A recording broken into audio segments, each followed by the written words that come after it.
Okay, can everybody hear me now? Okay, great. Thank you for sharing that. Sorry for the tech troubles. I was just plugged in earlier and it was fine. um, but thank you for being here. I just wanted to welcome you in. I'm really excited to be doing today's first Girl Heal Summit. I have some of our speakers here backstage, so I'm really happy to see everyone. Hi, Jalen. So good to see you. Nadia, Jacqueline, Lorelai, Chelsea. So good to see everyone. Happy to have everyone here. Really exciting things happening today, right? We just launched our Girl Heal book, and now we're doing the Girl Heal Summit. Just want to say that I'm truly grateful for everyone who was a part of this moment and is now still tuning in. So, before we dive in, I want to know, where are you tuning in from today?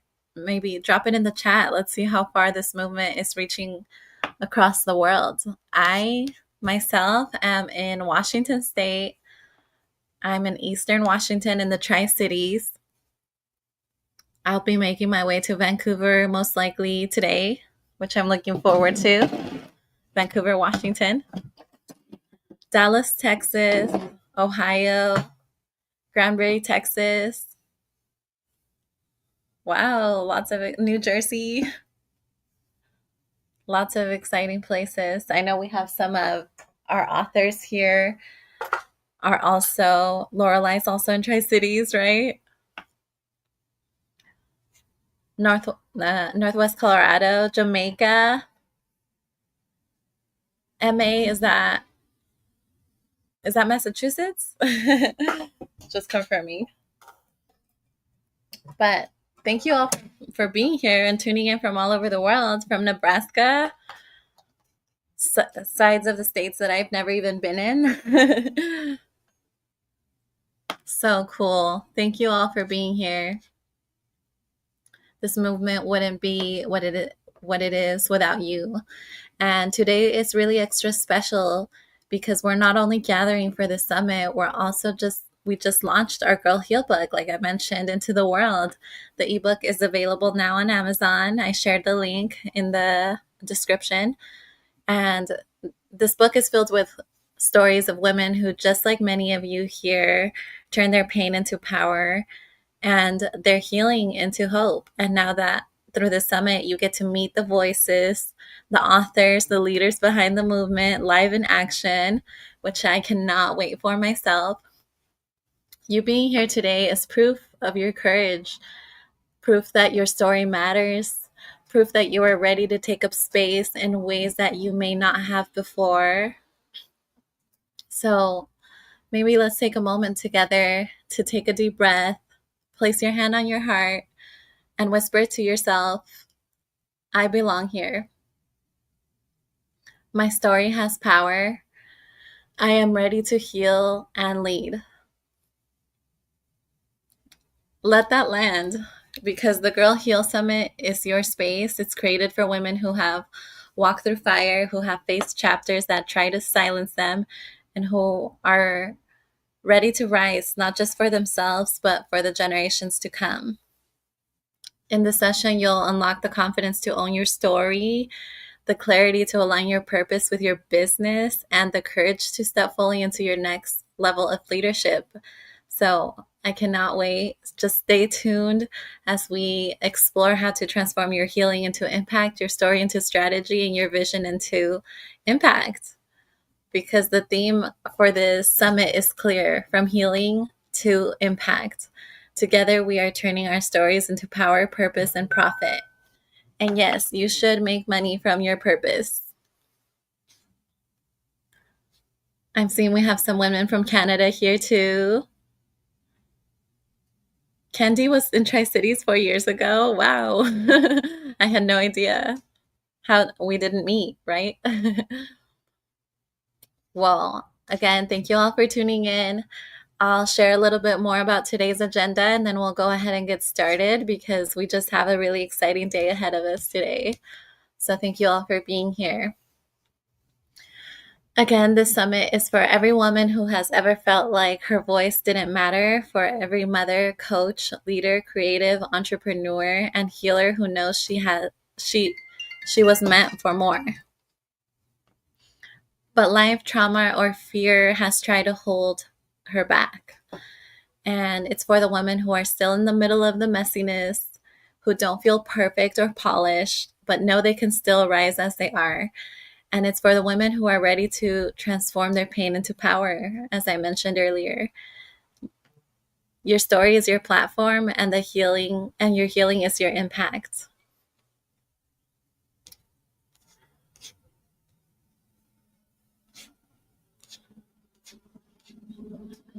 Okay. So let me share something with you. I didn't create Girl Heal from a perfect place. I created it from my own story, from the chapters where I felt lost, unseen, burnt out, even questioning if I was enough. But I learned something powerful. Our stories aren't setbacks, they are the stage for our becoming. Let me say that one more time. Our stories aren't setbacks. They are the stage for our becoming. And that's why we're here, right? To show you that even in the middle of the chaos, your story can heal not just yourself, but the women who hear it. And the summit is proof of that. What happens when women come together and say, we will not be silenced, we will rise, we will heal, and we will lead. It's a whole different world when women are leading. I believe that so firmly. If we, the more we start seeing more female leaders come in to the picture and are in more leading leadership roles, CEOs, entrepreneurs, management positions, you really start to see that shift in the world. It's a much needed shift. And so I guess I'll start by sharing something personal. In the Girl Heal book, I contributed a chapter of my own, my chapter about the power of showing up while you're still in the messy middle, while you're still healing, still becoming, because I believe that the reality is that leadership isn't about waiting until you're perfect. Transformation doesn't come from hiding the parts, um, hiding the hard parts. Growth happens when you're willing to show up exactly as you are, even if it feels messy. I want to know how some of that is landing with you all. Does that resonate? Are we ready to show up even when we don't feel totally ready, totally perfect, totally polished? You can drop it in the comments. I would love to hear how that feels. Sharon, I'm ready if you feel called. Yes, even when we are messy. Yes. I love to hear it because authenticity is everything.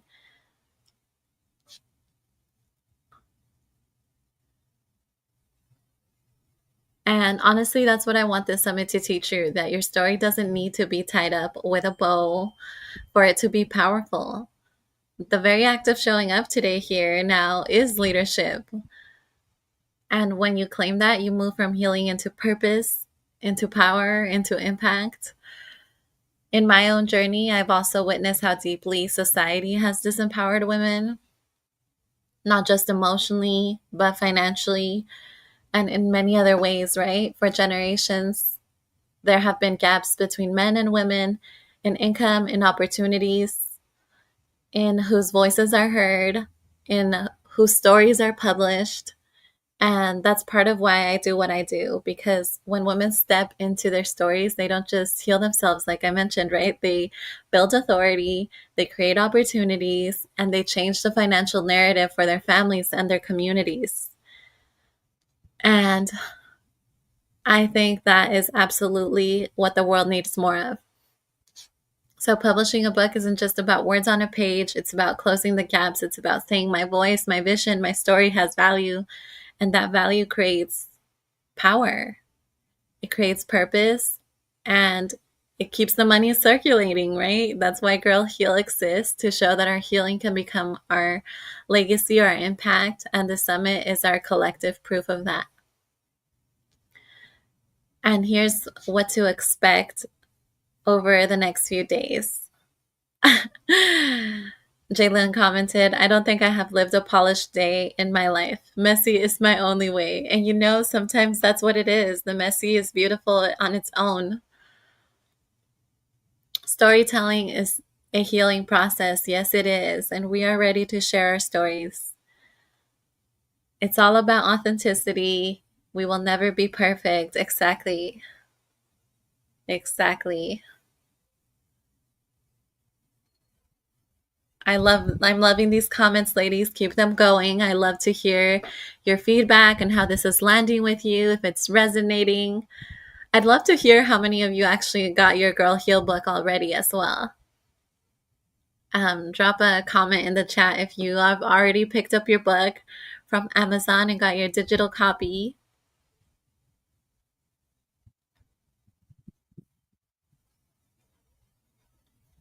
I got mine, Debbie. Yes. Jacqueline, yes. Such a powerful book. Such a powerful book. Our most transformational project yet. Jen says, yes, already started. Yay. Already started reading it and everything. So beautiful. So here's just what to expect over the next 3 days. Today is our first day, of course. Over the next 3 days, though, you're going to hear from powerhouse speakers, authors, and leaders who will share their journeys, raw, real, unfiltered. Day 1 will be Girl Heal. You'll be reminded that your story has the power to heal. You'll hear vulnerable, courageous testimonies that show healing is not linear, but it is possible.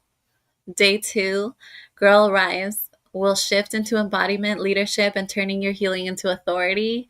You'll see what happens when you stand fully in your truth and share your story as your brand.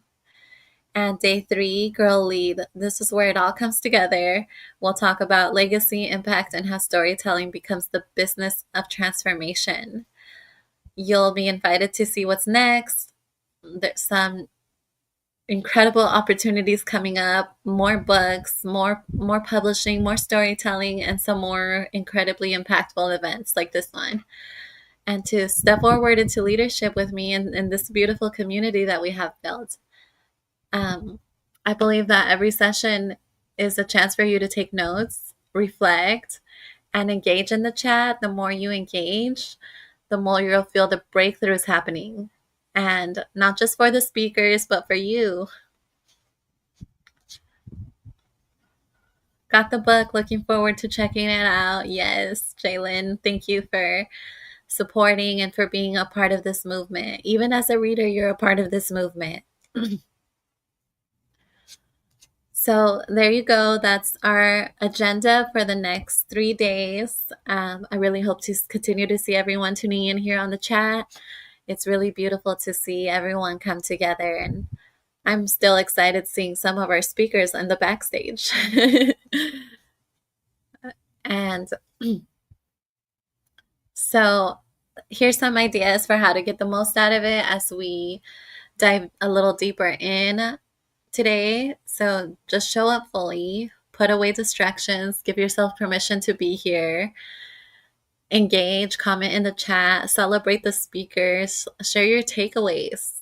This isn't just content, it's community. We want to hear it from you. And really reflect, right? I think that's what it's all about. After each talk, write down, what did I feel? What is one action I will take?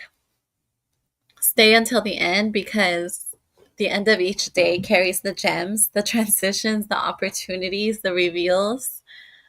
And then, I really want you to commit to staying till the end, because, like I said, at the end of each day, that's where you'll really seep it all in. And we'll be sharing more opportunities to keep the momentum going. You'll learn how to step into community spaces like Latte with Leaders, how to publish your own story in one of our upcoming books, and how to step into retreats, mentorship opportunities that will take you from your story to the next level. And our speakers have lots of amazing resources that they'll also be sharing with us. So you'll gain a lot from being here and being present. Ebony saying, hello, everyone from Washington State. Yes, we have lots of Washingtonians here today, which is actually random, right? Because a lot of my community is virtual, and a lot of our people just tune in from Washington, and I love that, and from Canada. I love to see everyone from around the world here. Again, thank you all so much for being here. And I hope you get as much value out of this event as everyone that has already been involved has been getting, right? Our speakers, our authors, we've all gained so much. And the book hadn't even been published yet. The summit hadn't even started yet. And now we're all really just going to tune in and really get as much out of it as we possibly can, because we're present and we're here. We're ready to heal, to lead. So again, thank you all for being here. We'll take a quick 5-minute break just while we gather all of our authors, because we're starting a panel here at 10:30 a.m. Pacific time. You'll get to meet some of our authors from the Girl Heal book, and we'll get to interview them, ask questions. I will be dropping. So if you have your questions, bring your questions to the chat, right? And ask the questions. We'll ask the panel and the authors the questions, and we'll get to know them better and hear it from you and hear it from them too, right? What it meant for them to be a part of this project and actually get to write, right? They got to write and really experience this opportunity to a different level. Now they'll get to speak too. So here we go. We'll take a quick little 5-minute break, and we'll start here again at 10:30 with our authors on the panel. Absolutely. I will send the link for the authors to join the panel. It should also be in your email. But here we go. 5-minute break starts now.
Okay, here we are, 10:30 on the dot.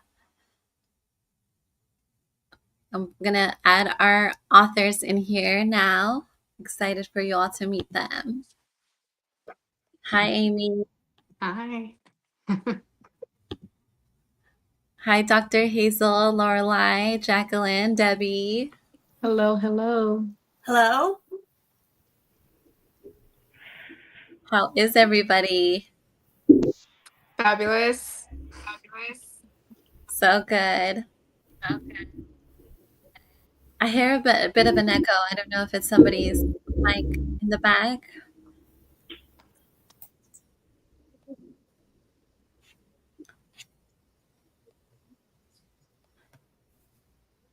Hello, everyone. Hello. So good to see everybody, all the beautiful faces, the beautiful authors.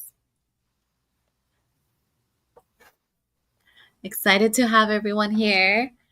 We did a live launch earlier for the Girl Heal Summit and or for the book Girl Heal book, and it was really amazing. And we're gonna do a little bit of a similar style of what we did earlier. This is a panel, so we get to ask questions. So everybody in the audience, if you feel called to ask questions on the authors on any of the things that they're bringing up, any of the points, definitely do so. We want to answer those. It's a really good opportunity to hear it from them. But yes, thank you, amazing authors, for being here, for being part of this movement. It was so lovely launching the book earlier with you ladies, and now we get to do another little launch, right, on a panel here. So, uh, authors, I would love to hear from you, your name and what you do and what inspired you to be a part of this book, and also, tell us a little bit about your chapter. Amy, if you'd like to start first. Sure. Hello, everyone. My name is Amy Sebastian. I'm an author, a speaker, and a wellness entrepreneur known for redefining facial reflexology and inspiring fearless self healing. And it's such an honor to be a part of Girl Heal. Honestly, it just validates that how powerful healing can be, and that it is possible, right? So, my chapter in Girl Heal is called Becoming the Healer, and that is based on my personal journey through chronic cluster migraines and neurological symptoms, all while raising three children as a single mom. So, as you can imagine, that's a bit challenging, and I'm sure other people can relate to that. Um, so yeah, that inspired that journey inspired me to create a space where I went outside the norm of the medical system and just sought out natural therapies. So facial reflexology became a lifeline, and it totally changed my life, bringing me to where we are today. And my chapter, Becoming the Healer, in the book Girl Heal, if there's anything you can learn from that chapter, it is that you are not broken, you are becoming. I love that. Thank you, Amy. You're welcome. So beautiful. Dr. Hazel, would you like to share next? Can you hear me? Yes, we can hear you. All right. Hello, everyone. I am Dr. Hazel J, grief transformation lifestyle coach slash curator. Um, what I do, I teach folks how to glow in the dark to illuminate in the light so that they can break generational cycles of trauma and hurt and so forth in order to create a healthy family and financial legacy. I'm also um, not only am I a published author for this wonderful book, Girl Heal, but I also have about 7 other books as well on Amazon. I am also an art teacher slash art therapist, hypnotherapist. I do a lot of family and couples counseling. And I just love the work that I do. I got into this work because I had a stroke in August of 2021 and I couldn't walk or talk. I cried out to God and I was like, God, yo, my life cannot end like this. I have 4 children. I didn't go through all this trauma, all this hurt for naught, right? And I don't know how he talked to y'all, but what he said to me was, girl, you're going to be all right. Go ahead and do what you've always done, which is create. And from that point, I created 53 canvas paintings, and that accelerated my recovery. From there, I was able to earn my doctorate in grief counseling, purchase my home, like lose 140 pounds. Like my whole life just went upward. I say that, and in my way, I believe that having that stroke was the best thing that could have ever happened to me. And that leads me into my chapter. It's called um, Change Your Woe to Your Glow. So your woe story doesn't have to be the story. You can easily change it. And I provide different steps and strategies in how to do that, as well as giving more information into who I am and what led me into further just becoming the person that I am today. Also, as a result of the stroke, I now have what is called what is it? Functional neurological disorder, which basically, and I have a speech impediment. Right now I'm not stuttering, but basically what that comes from my neurological system, my nervous system not being able to work through the trauma the way that it was supposed to. So again, linking it back to why this chapter that I've written is so important. And I hope that is able to minister to you all and help in all ways help you be able to glow from the inside out. Thank you. Love that. And that's the name of your brand, right? Yes, yes, yes, yes. Beautiful. Dr. Hazel, that was so inspiring just hearing that. Thank you so much. Thank Dr. you. Chelsea, would love to hear from you. So good to have you here. Hello. Yes. I'm Dr. Chelsea. So I am kind of a multi-passionate person, but I am a chiropractor, a neurofit trainer, and self-care strategist. And to save you the long story, I'll just tell you a little bit about my portion of the book. So in the upcoming book, Girl Heal, I helped author in this, which is really super cool for me. And this is where I'm kind of starting to share my story about burnout to becoming, which is the name of, of my chapter. So really, I'm just getting into learning how to regulate my nervous system and how that completely transformed me from multiple different losses and ultimately burnout and people pleasing back into basically alignment, resilience, and ultimately, hopefully making a lot of impact. So my mission now and what I'm most passionate about really is guiding now high achieving women like myself out of that survival mode and into a state of regulation and essentially soft power in our own feminine God-given power so that they can thrive in business, motherhood, and life. I strive for every woman to have the and in life, be a mother and be that career woman, have a awesome business and an amazing health and wellness life. So that's a little bit about me. That is amazing, Dr. Chelsea. And honestly, a lot of our women here and a lot of our audience are that person, right? We're high achievers, we're go getters, and we're relentless. And sometimes that does lead to burnout. So we need more women like Dr. Chelsea who support and can navigate that shift of like, you can have all the things and you can do it without burnout, you know? Thank you so much, Dr. Chelsea. And Lorelai, I'd love to hear from you next. Hello, my name is Lorelei Kennedy, and my chapter is called It's Not Just Literacy, It's Liberation. I own Storytime Bookshop in rural Eastern Washington, and we are the only children's bookshop for hundreds of miles covering 4 states.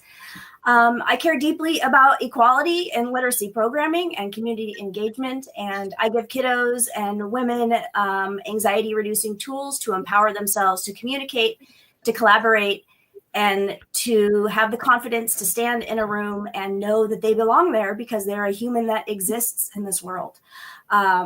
My chapter details my journey from growing up on a rural homestead in Alaska in poverty all the way through to my ability to own a business and give the tools that I have learned over the last 30 years of being an actor and 25 years of being a dedicated theater teaching artist specifically for kids who live in the margins. That is amazing. That is such a powerful mission. Lorelai, you are like amazing. I met Lorelai in person here in Tri-Cities, and we were just so drawn to each other. It was so beautiful. You can tell when you meet other people that are impact driven, you are just like, you gravitate towards each other because you want to support each other's missions, and you understand that that's what it takes. It takes collaboration. It's a team effort, and it takes two people who are absolutely passionate about what they do and absolutely care about it so much that they, will not let anything stop them. So thank you, Lorelai. That's definitely how I felt about you when I met you. Debbie, so good to have you on here again. Thank you. Hi, everyone. It's amazing to be here. I'm Debbie Cottle. I'm a therapist. I've been a therapist for over 30 years, and I call myself a relationship coach because I have more of a coaching style and mentality in the way that I do things. And I mean, my life has taken a lot of twists and turns, and I think you're going to hear that a lot from the women that have authored this book and who are speaking at this summit. You're going to hear some very unique stories, and you're going to hear a lot of similar things because I think each one of us is really committed to transforming whatever our own personal struggles are into something that's very purposeful, very intentional. So I'm not going to go into my story because I'm going to talk about it later today, and I don't want to give it away. But I'm just thanks for being here. Thanks for getting the book, everybody. Stay through the whole summit. You're going to learn so much. It's going to be a truly amazing experience. Oh, I can't wait. Thank you so much, Debbie. And you've already been sharing so much wisdom throughout this time. So I just can't wait to hear your speech. Jacqueline, if you'd like to share next. Hello, everyone. My name is Jacqueline Aviles Torres. I am from New Jersey. I've been serving as a mental health provider for over 25 years. I'm a licensed master social worker, intuitive healer, and transformational coach. Lots of credentials, right? But what steered me in that direction was that inner child, the child that went through poverty and through different levels of abuse, where I kept hearing the title of my book, that's where it came from. Oh, you're just a statistic, or you're just going to be a statistic. So the title of my book is Beyond a Statistic. And, I'll be sharing more about that later throughout this summit. You should all really stay till the very end. And the reason why I'm here is because we need to share and empower, right? What we were talking about before, Janet, when you started, the messiness, right? To share that beautiful mess, and to understand that we're not perfect. There's nothing perfect in this world, and how we can just remold our lives to help others through our own healing. You're not what happened to you, it's what you rise above from. So I work with children with disabilities all the way into adults.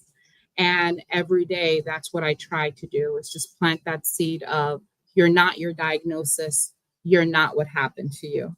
So we're here to share that story with you, and we just do hope that this is as empowering for you all as it is for us.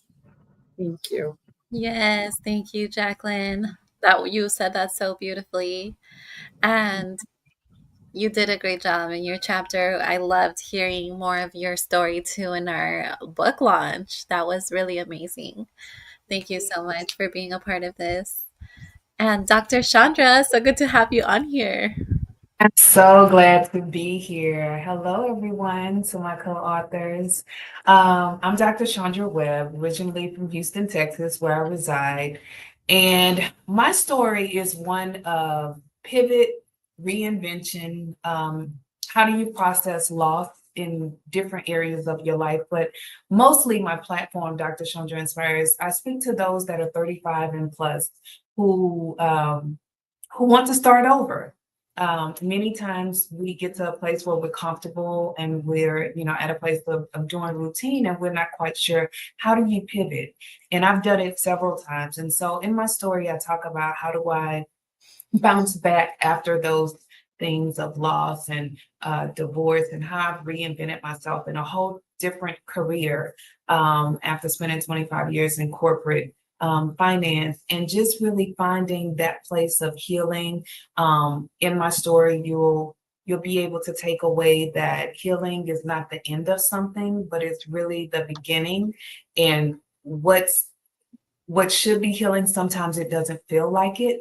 And I talk a little bit more about those moments that it doesn't feel like it in my chapter. So I'm excited. I'm grateful to be here. And I'm excited for you guys to read the book, all the ladies' stories, and read the chapter and be able to take some encouragement and inspiration.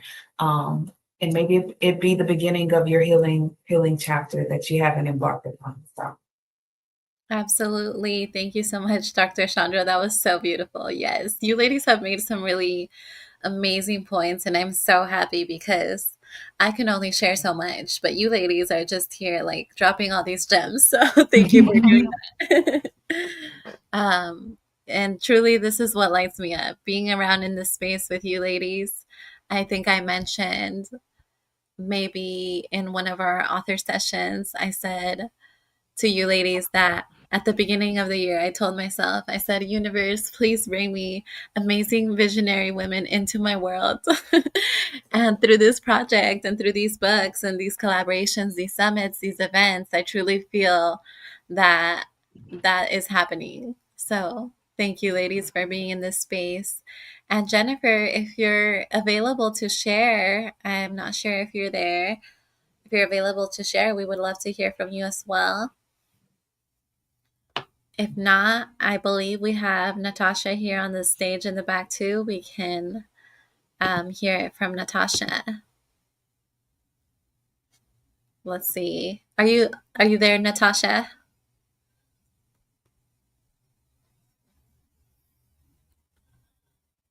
Okay. Well, while we wait, we can um, share some more stories. I do have some really good questions for you ladies that I have come up with myself, but I would also love to hear it from the audience here. You all have been awesome, engaging, commenting, saying, hi, Debbie, so excited. Jackie, great points. Jacqueline is cooking right now. Yes, so much love for Jacqueline. Jacqueline was dropping gems. Yes. Amazing. What a wonderful request of the universe. Yes, that was the best request I've ever made. Ask and you shall receive, right? Okay, we have Jennifer here. We'll bring on Jennifer, and then we have Amy on the backstage too. We'll add Amy next. Hi, Jennifer. I think you're muted, but if you'd like to share, please do so. Hi, yes, I definitely want to share. How's everyone doing? So good. So my name is Jennifer, and I'm from Washington State. My chapter is Shattered Bonds in the book Girl Heal. And my main goal was just, like a little background to it. I feel like a lot of people don't really nowadays do careless decisions. You know, when you're a teenager, you don't really think. And when I was 15, I made a decision. You know, I let someone into my life. I was a teen mom at 16. And a lot of different things happened in that time frame. I was dealing with a lot of mental health issues. Um, this relationship wasn't the most positive one. And where the role that my parents played into everything, I feel like I looked up to them. They were never mean or arguing or physical towards each other. In this relationship that I was in when I was 15, there was, you know, some physical violence in there, and I left. After that, I had a really tough battle in court. Being 18 and, you know, barely starting out in life, learning to navigate motherhood at such an early age with no, you know, I didn't have a whole lot of money, but I did have a whole lot of family support that supported me in the decisions that I made. Um, so being 18, going to court, fighting for my kids, it all, I didn't know, you know, an ex parte restraining order started this legal battle, and no proof, no evidence. The family law system, the way it is, it's like if you don't have money, it doesn't really matter. And with this ex parte restraining order, my kids were taken from me. Um, Fast forward, you know, I don't have custody of my kids, and it was a really tough time in my life. And I wanted to share it for the world, because if I can help someone navigate these things, especially when you're not educated, you don't know, and you don't have the resources, if I could inspire someone, a young mom, you know, anyone, like you can pull yourself out of mental health, out of a tough custody battle, even when you think you lost it all.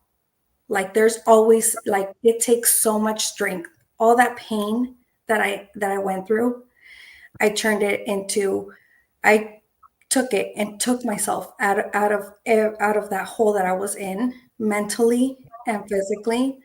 And you know, here I took that as a something to inspire. I Every single day, I I do everything for my kids. I still do everything for my kids. You know, the strength that it takes to pull yourself out of that. It I was in court fighting for my two oldest kids, and I, for one reason or another, you know, I was in another relationship, fighting in court. I had full family support. I became pregnant when I thought I was in a really in a mental space where it was just really bad, really negative. Like, to me, I was grieving the loss of my kids, because I just about had lost them, and I didn't have anything else to fight for at that moment. And you know, I became pregnant with my third baby. That to me was like, you got to keep going. You don't have a choice. You have to keep going. Like, no matter what, these are your babies. They're always gonna be your kids.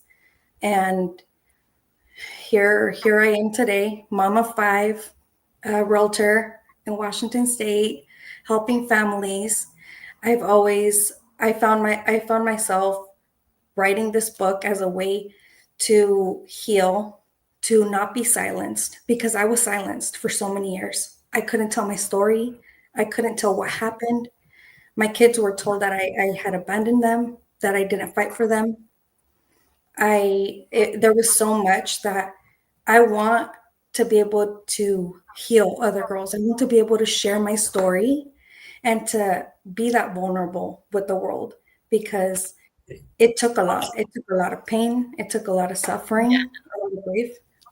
And yeah, here I am today. Wow, Jennifer, that is like an insane story. Like the amount of strength that it must have taken you, right, to continue to rise above it. And you were so young, like you said, Yeah. right? Like you weren't even fully developed yourself, you know? Yeah. You were So going through a lot.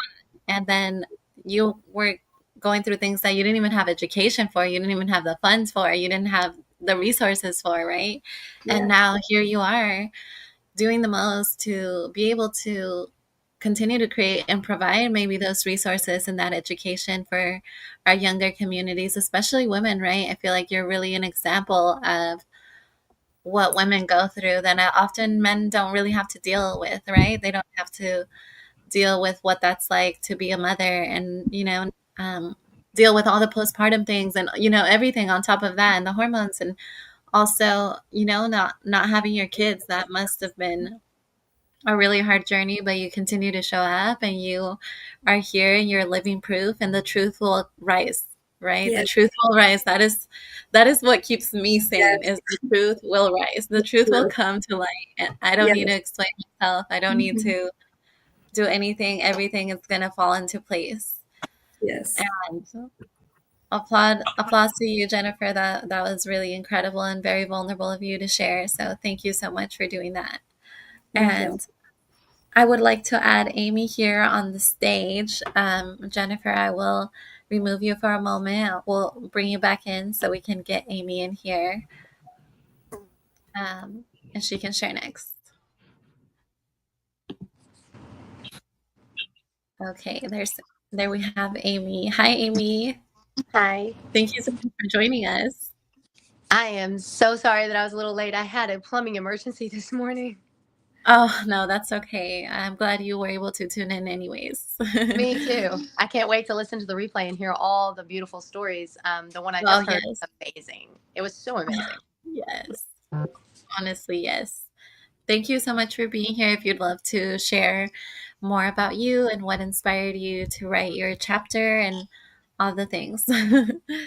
My chapter is Breaking Chains, Not Hearts, Ending the Cycle of Love Hurts. And for me, this was a huge thing for me to be able to do. I'm so honored that I got to write my chapter. It was not easy for me to do. I had a lot of emotions. I had a lot of stuff come up while I was writing it because this was outing my abuser. You know, when I write this chapter, when I put this out, it was now out in the open. There's no going back, right? And that brought up a lot of stuff for me that I didn't realize I was still carrying, a lot of fear that I still had. And the whole idea of my chapter is talking about, I grew up in a family that was very abusive, both my mom and my dad. And it was very much a family of, my mom would beat me. And then every time she would do it, she'd say, "It's okay. I'm so sorry. I love you. I'll never do it again." And that's what she always said to me. And so what I learned was that love can hurt. People they'll hurt you, but it's okay because they love you. As long as they tell you that they love you, it doesn't matter what they do to you. You can endure anything. Love means to endure everything, right? And so that was what I did until, fast forward, I got into a very abusive marriage. It was not good. And, my kids were feeling like they had to be perfect. And, they weren't getting unconditional love. They did from me, but not from the other person. And I didn't realize, I thought as long as I was the one taking it, it was okay. A lot of times I think as women, we think that if we're the ones being abused, it's not harming our children, right? It's okay because they're not getting hit. They're not getting knocked around. It's okay. But the reality is it's not okay. It creates fear, anxiety, so many things in them. They think they have to be perfect, It took me a while to realize that I was just teaching my kids to survive, not thrive. And I didn't want to do that anymore. So I left, and I thought I had fully left, I actually left them and got my own place and was living my own world and my own life. But I didn't break the patterns. I didn't break the chains. I didn't fully heal those parts of me that felt like I had to obey him. And so I found myself with a current partner, new kids, my kids with my current partner and my kids with my old partner, and I'm still being controlled. And I didn't really realize it. And then it got really, there was a lot of stuff going on behind closed doors. There was a lot of abuse still happening to me that nobody knew about except for me and the abuser. And then my son came to me. It was on my youngest son's 9th birthday. I had to get it correct. It was on my youngest son's 9th birthday. He came to me and he said, Mom, I can't do this anymore. My oldest son told me, because he was working for his dad at the time, and he said his dad wanted him to not come to his little brother's birthday party.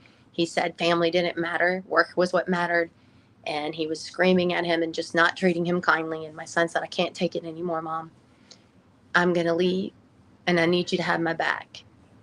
And in that moment, y'all, that was my moment to redefine everything. That was my moment. And I chose love over fear for the first time in my life. My love of my son was greater than my fear of that man. And we left fully. And we have freedom now. And then that was the beginning of the journey. You know, I had multiple things I had to heal after that. It was a lot of work. And my kids are blossoming now. My clients are blossoming. I was already a coach back then, but when I made this final break, everything changed, because to give is to receive. And as I live in freedom, I'm now able to fully help people to walk out into freedom. And it's this beautiful thing. And I am so grateful that my son asked me to have his back that day, because he gave me the opportunity to break those patterns and to set everyone free.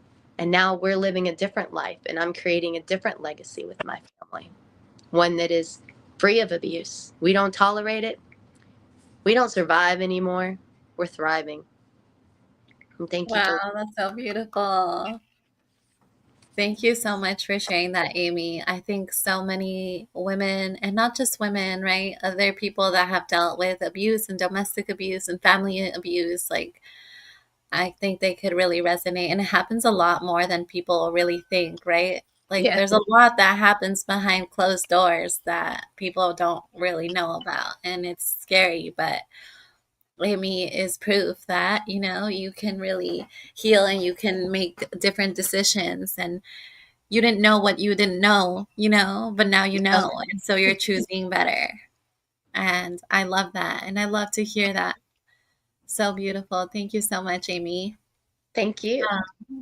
I want to get to the comments here because there's quite a few comments for our authors here. Let's start with Jen's comment. When you are in that mental hole, where do you start? What do you focus on? If somebody wants to answer that for her, it would be lovely to hear. Maybe like raise in there, or I will choose somebody. Debbie, I think maybe if you'd like to answer it, right? Sure. I just was trying to Just find here. my Perfect. unmute button. I mean, this is actually what I'm going to talk about later today. So I think it's really hard when you are in that place of overwhelm and stress and pain and fear. Fear, I think, is the overarching thing. You have to focus on you. You have to focus on the only thing you have full control over. If you're waiting for external things to change, fear traps us so much, right? Like, Amy was just talking about that, the fear of what will happen if I do something, the fear of if I lose, if I leave, what will happen. But all you have control over right now is you in this moment. And it doesn't require big, huge changes. It just requires one small, tangible thing that you can do today, something that gives you a little glimmer of hope. I don't know what that is for you. I don't know if that's just going outside and spending some quality time in the sunlight and just giving your brain time to think through things. Even just that one small step is a step forward from where you are. So every time we attach our sense of well-being to other people and things around us, we're stuck. So I just invite you to just ask yourself, if I stop worrying about everything else and everybody else around me, what's one thing today that I can do for me? That's beautiful, Debbie. That was really good, actually. And it's something that I've been having to do now myself lately as I'm grieving and I'm healing. And I take the time to be like, wait a minute, I was having a lot of fun earlier. And that's totally a win, you know? It's the little moments, right? And like Yeah. Debbie said, and not attaching yourself to certain outcomes. Otherwise, then you'll never be happy, right? You'll always be in a hole. That was really good. Thank you so much. And Jacqueline, this one's for you. How would you deal with traumas from the past to stay positive? I was in the military and have PTSD, and it's hard for me to be in public. So this one's kind of similar to the other question, except this question is more specific to PTSD versus the other question wasn't so focused on that. So I'm curious to hear, especially from Jackie, because we heard her story a little bit earlier, and I'm sure you've dealt with a lot of that PTSD yourself. Jen, can you repeat the first part? Because I didn't get the first part. No It just glitched a little bit. How would you deal with traumas from the past to stay positive? Like, I think you brought this up really well earlier too. You said that you can still choose to move forward, right? Well, So this is absolutely in my realm. Not only of life experience, but even professionally.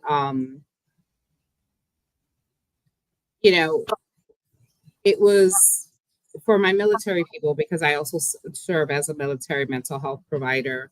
One of the things that I tell everyone is it's okay not to be okay. It's okay to have an off day. It's okay to lay down. And I have this term called positively selfish. We're guilted or shamed when we say, well, I'm going to take some time for myself. Just piggybacking off of my colleague here now, Miss Debbie, picking yourself first. If I would have stayed in the realm of, I've had a gun pointed to my head. I still remember my father putting his cigarettes off on my mother's back, being bound to chairs while I'm beaten till I'm unconscious, being sexually trafficked. And then October 29th of this past year, I flatlined twice. There were choices. People kept asking me, why do you keep coming back? Because I choose me. And there are triggers, there are smells, there are certain actions that will kind of flare everything up. But it is about choosing yourself, taking time to pause and breathe and giving yourself grace, whatever that may mean for you.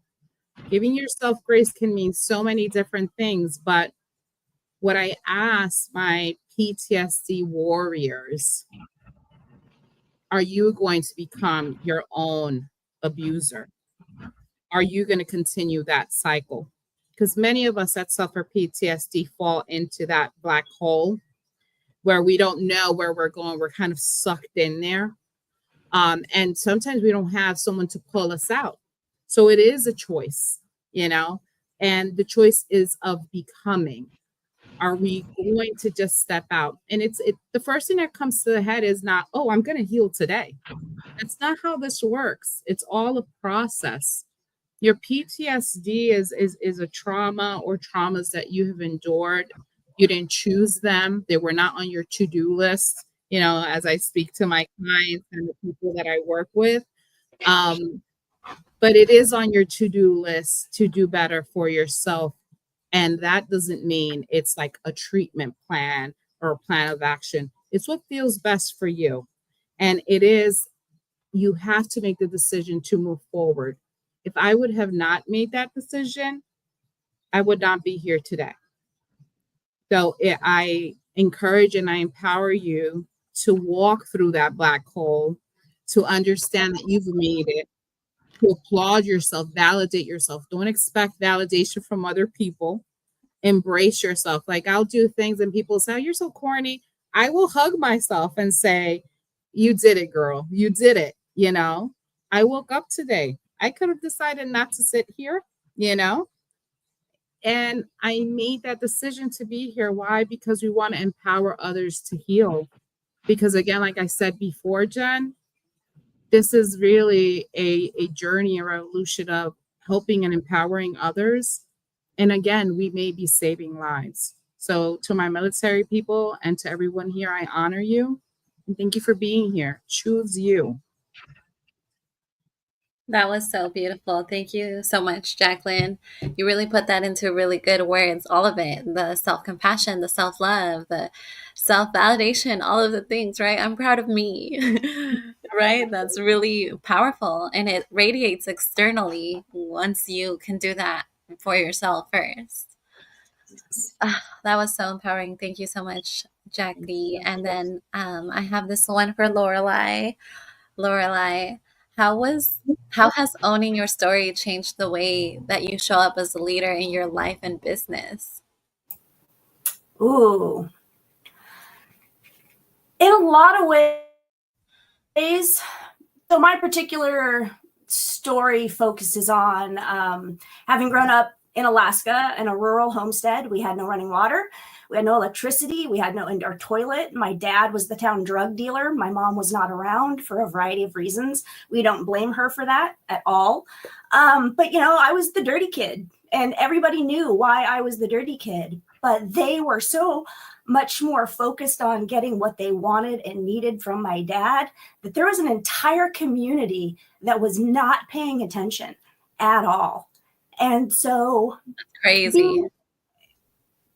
This is rural communities, right? And this is part of the reason why when I moved to a rural community, and it's much less rural here in Eastern Washington than where I was in Alaska in the 1980s, but the sentimentalities of the insular communities that happen in a rural area and what gets hidden both really deeply and what is hidden on the surface that nobody wants to see is so prevalent in so many communities across the world that owning my story at this point in my life, I'll be 45 next week.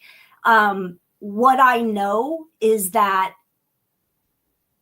owning a story and even a portion of it is so much more empowering to what's inside your heart and what allows you to function in the world in a way that is positive to you and the rest of your family and therefore the rest of your community is something that is so deeply important, but something that women just cannot get to until we're about this age very often, because there are so many patriarchal pressures and societal pressures. And if you are a parent, I am not a parent, but I work with kids on purpose and I work with marginalized kids on purpose because I know what it is to be that kid.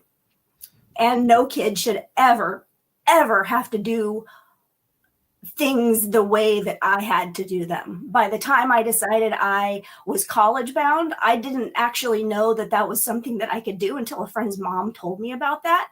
And once I realized that I had the control in my life to go to school, get an education, and break every cycle that has been circling my family for probably hundreds of years was just amazing to me.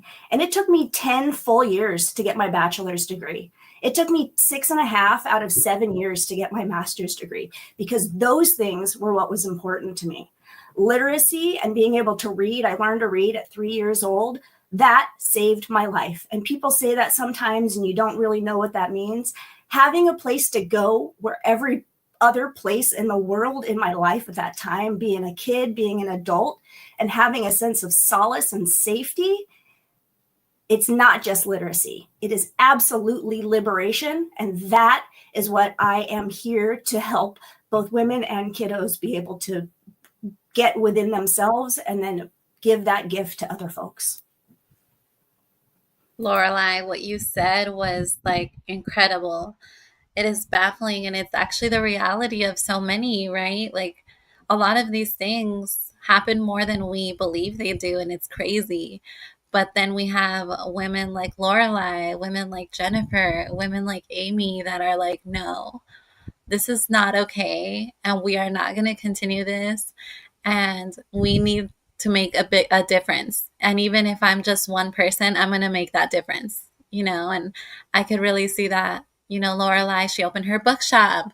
She's actively doing events and all the things in our local community here, and it's really empowering to see it. And we're here to support it, right? And this is the power of community too, and a community that cares and is involved. And how do we, bring the community together, right? That's a really great question too, actually. I would like to hear it from one of you ladies, what your ideas, maybe Dr. Chandra, if you'd like to share, the power of community. How do you build community? How do you get the community engaged? Community is everything. It is why I'm standing where I'm standing. When I think back to just some of the challenging moments in my life and how I tended to isolate, especially when you're going through pain and discomfort and embarrassment. The first thing is to isolate. But it was through those moments that I realized how much I was truly loved by those around me. And that just magnified how important community was. It saved me. It literally saved my life. And so now today, I allow people to love on me and to support me. The same support and love that I would give to other people, I would somehow shield myself from receiving it because I felt like I was the only one that could give it. If you are a giver, you know what I'm talking about. You always give, and then when you're the one in need, you don't even know how to receive. And so that was kind of how I grew up. I grew up in a house. My mother, she was a beautiful woman. You couldn't leave the house without her packing a bag to give you something. So that was my environment. And so, but then they never really taught me, like, how do you really receive love and care and concern? Because I was just always in the position and always had the heart posture to give.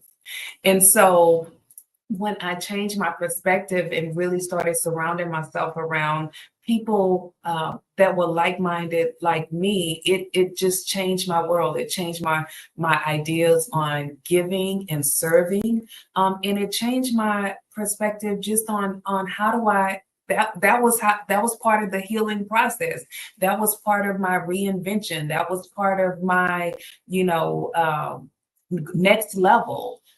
So community, if you're a giver like me, allow yourself to receive and to be in a position. I always say, I had a friend, she was, and she was trying to pay for, she was paying for dinner. And I was like, no, I have it. And she just did not want to let me pay for it.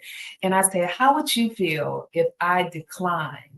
I said, you would, feel some kind of way. I said, when you allow people to do for you, you allow the blessings to flow. And so sometimes we can rob people of being blessed because we're so, we may be so prideful, so proud, that we don't want to receive the help. And so now my perspective has changed. Let me allow this person to pour into me and to sow seeds into me so that they can get blessed, because I would want them to do the same. So that is what community. I give freely and I receive. Thank you, Dr. Chandra. You really put that so well. I'm so happy that I asked you that question because it's true. There's so much that goes into it, right? It's the love, it's the effort, the community effort, and you did so good. Thank you so much for sharing that. I would like to ask Dr. Chelsea this question, and I do see the ladies in the comments saying, powerful message, Dr. Webb.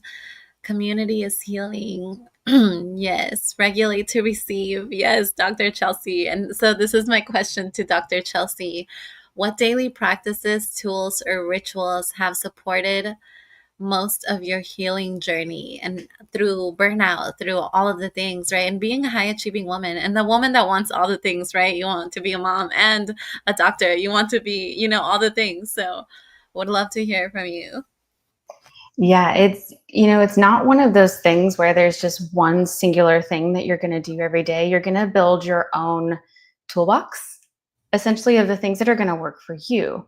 So, for me, some of the things that I started out with, one was setting micro boundaries. I'm a giver, like so many of these women are. In my job every day, I'm with people, and I tend to overgive. So some of that is just micro boundaries, not just with other people, but then with yourself too. Being okay with saying no, being okay with not ever having to explain yourself as to why you may not be at something or why you may not be helping that person or at that event.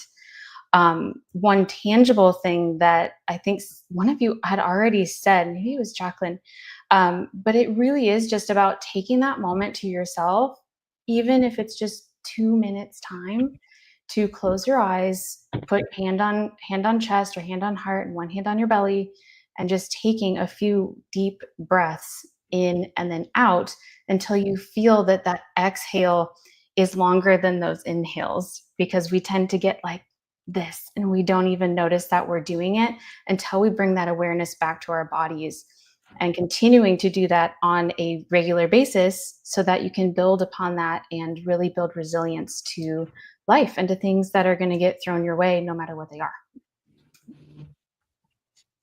That's beautiful, Dr. Chelsea. Thank you. Thanks.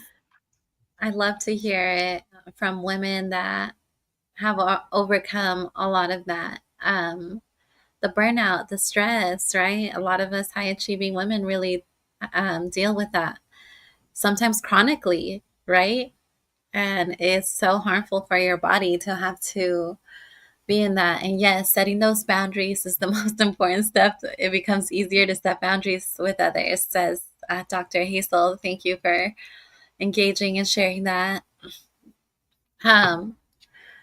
Really beautiful, ladies. I'll ask a couple more questions and then we can start wrapping it up and taking a break into listening into our speakers. I would like to ask this one. What it was the most powerful breakthrough you experienced while writing your chapter? Jennifer, if you'd like to share that with us. Yeah, I'd love to. I would say the most powerful, I think, was just letting the truth come out, letting my voice be heard, because I was silenced for so many years. And that to me, I feel like it brought a different sense of healing, a different sense of strength to be that vulnerable and let everything out, and in hopes that I can, my chapter is shattered bonds. Shattered bonds, I feel like, may break pieces of your past, but they don't have the power to break your future. And to me, that letting that out there with the world in hopes that that could help someone else would Beautiful. Yes. And I know at first, right, you were a little bit hesitant too to write any, but then you were like, no, I have to do this.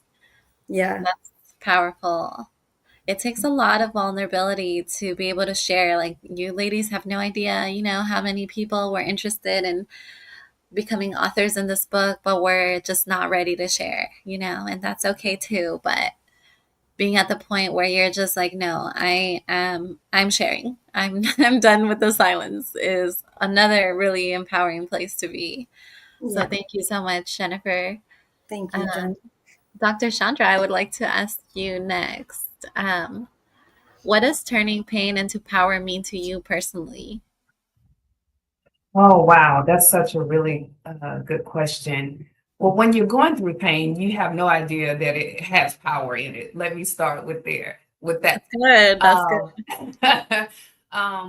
but turning pain into power, it's just really recognizing and being okay with going through whatever that process looks like. And it's about changing your perspective of how you're processing it, how you're looking at it, to eventually feel like this can be powerful, this can be impactful, in my life and in other people's life.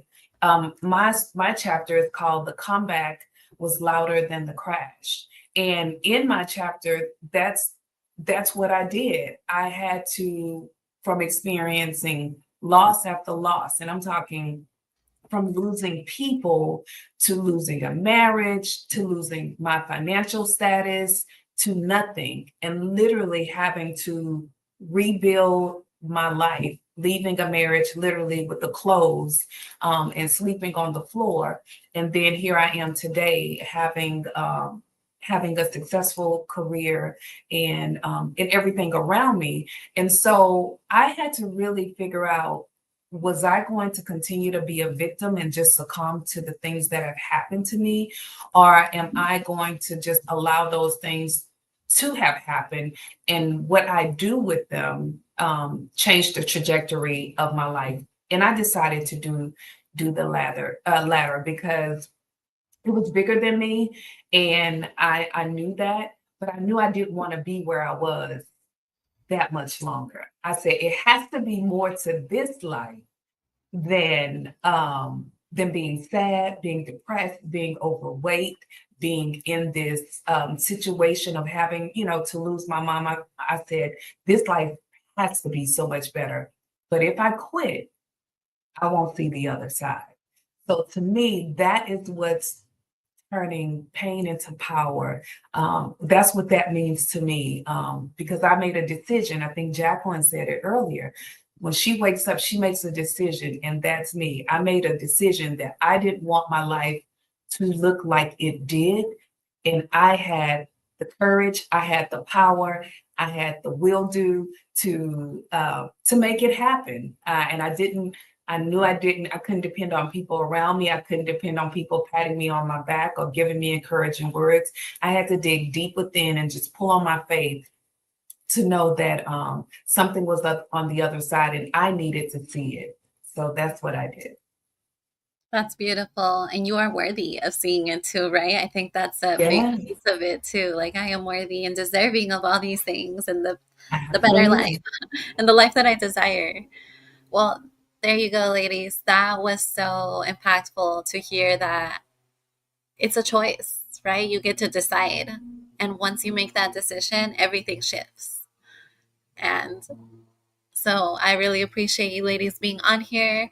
If anybody in the audience has any final questions that you really want, and you just a pressing question you'd love to ask, or even you ladies, if you ladies want to ask a question to any of the authors or anything else, please do so, because um, we would love to hear from you ladies as well.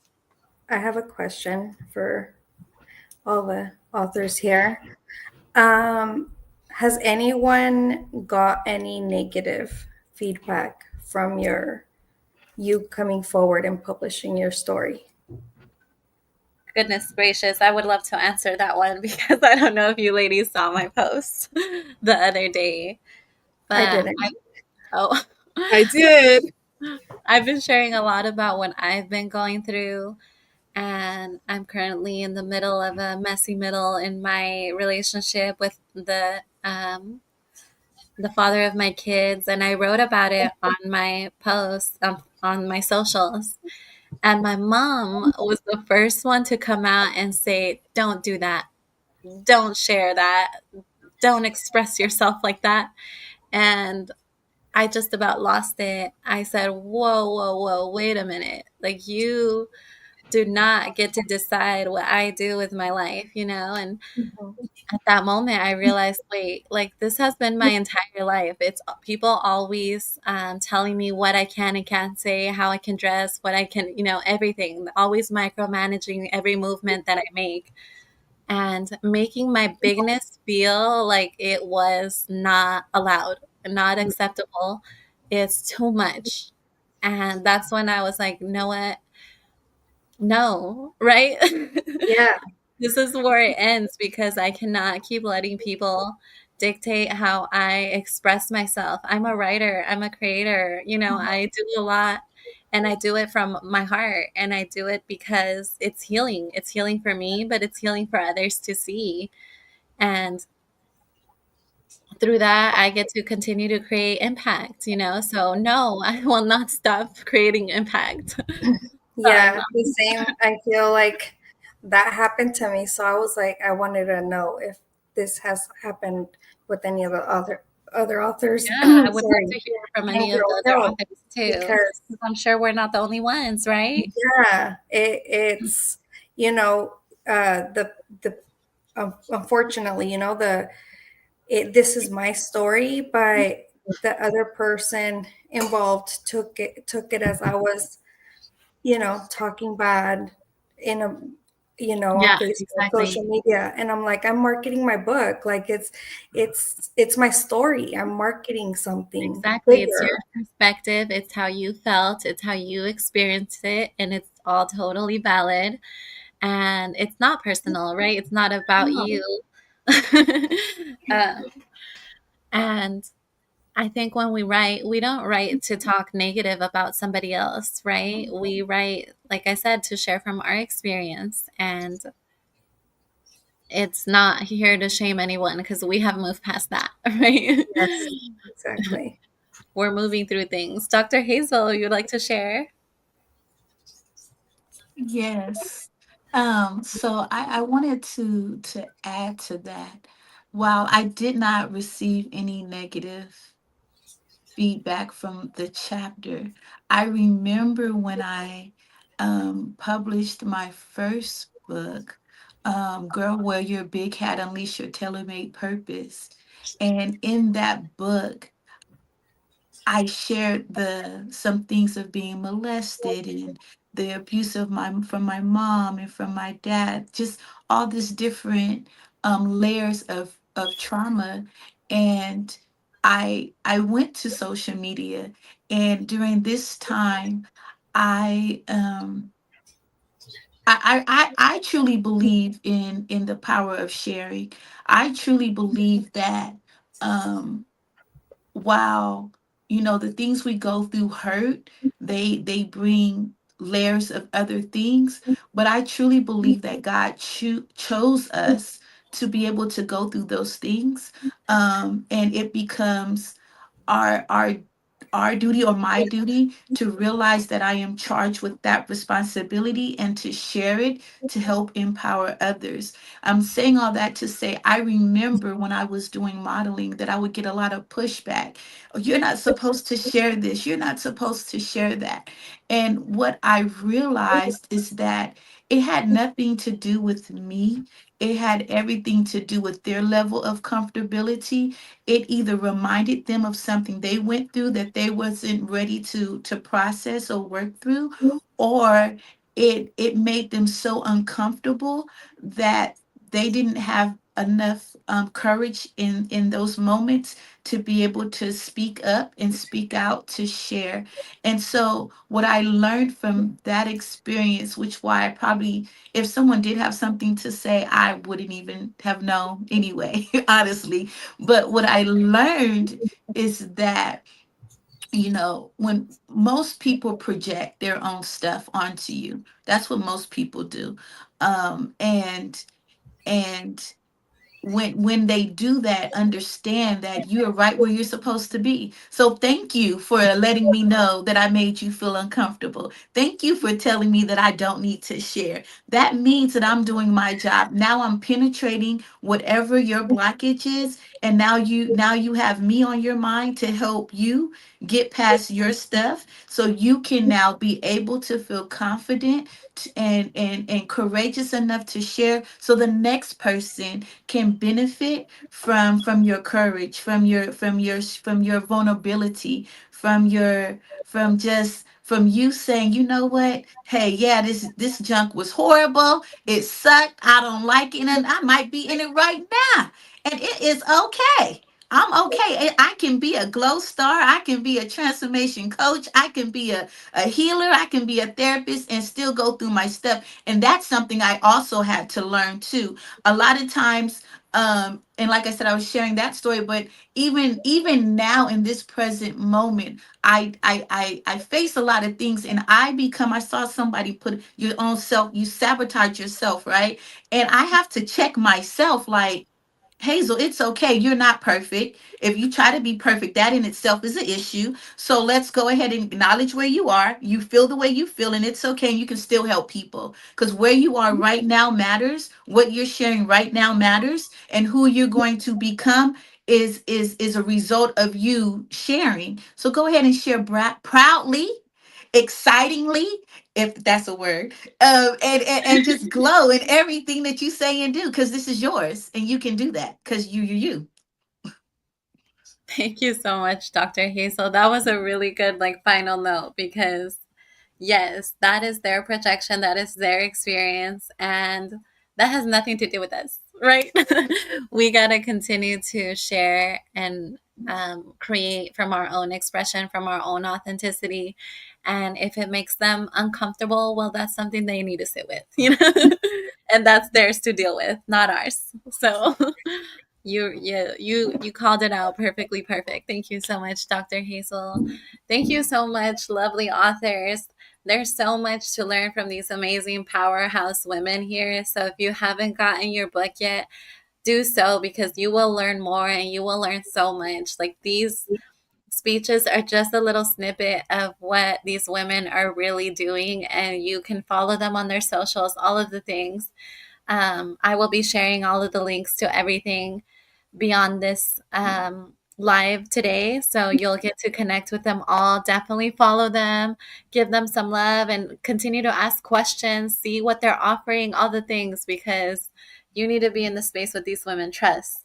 I am healing, I'm grieving, I'm doing all the things, but I feel so lit because I am in this space with these women. And you need a community like of women like these because this is a unique experience and it's really going to help you navigate what you're going through. It's going to help you amplify your purpose, and it's going to help us amplify this entire mission. So, thank you all for being here. We'll take another maybe 10 minutes before we start on the following speeches here soon. So, we'll take a break, get some water, bring your notepad if you haven't yet, and we'll come back here in a few minutes, maybe 10 minutes. So we'll come back at 11:50 p.m. and we'll start hearing some of the speeches from incredible speakers here on the same mission. Thank you all for being here. Thank you. Bye. Break time.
Hello, everybody. Welcome back. I hope we all had a good break here. I got to go use the restroom, get some more tea. Ate a little snack in the meantime. I got here a banana. That panel was really amazing, ladies, truly. Thank you all so much for being there and for engaging, asking questions. And now we're going to move forward with some of our speeches. We have Audrey coming up here. She is not live with us today, but she has sent us her video so we can share with you all. And I'll go ahead and share that with everybody. But first, I'll introduce her a little bit. Audrey is a somatic life coach and registered nurse. She helps high achieving women regulate their nervous system, reconnect themselves, and find real, sustainable happiness without losing their ambition. Wow, that's so good. Okay, so here we are. I'll go ahead and share my screen and we can watch Audrey's speech.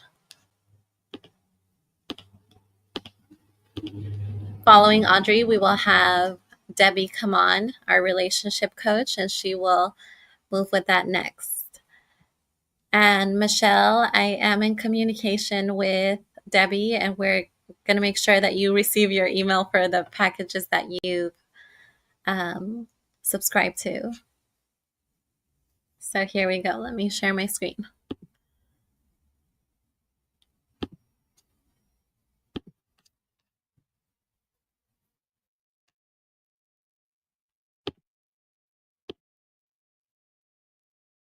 Okay, here's Audrey.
Okay, ladies, I received your notification that it wasn't playing.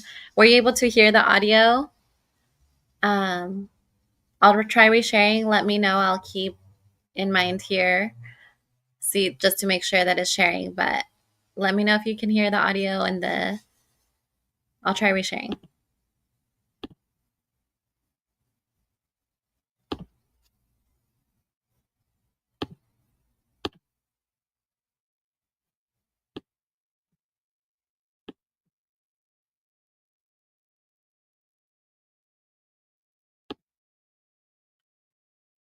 Okay, is that showing up now, or is it still not showing up?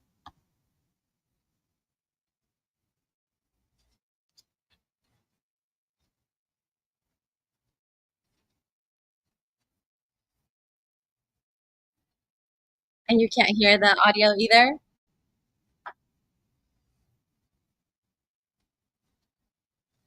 That's odd. I'll try resharing again.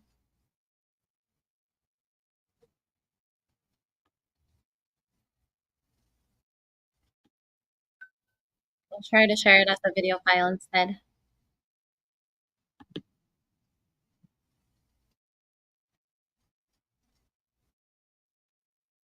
Okay, ladies, apologies for the tech issues. I will maybe put it in a different way. So here it is. Okay, I've attached it here. I will replay it. Let's see if that works.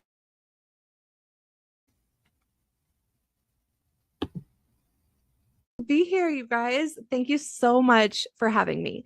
Are I we seeing this am now? Audrey Rose. I'm a registered nurse, a nervous system regulation coach, and I'm the host of the Ready to Rise podcast, which is actually a top 1.5% podcast globally. I help so many women, the high achievers, the ambitious women, my busy go-getters, to heal from burnout and rediscover the real happiness without having to sacrifice their drive. We do this through nervous system regulation tools, somatic practices, all of the things.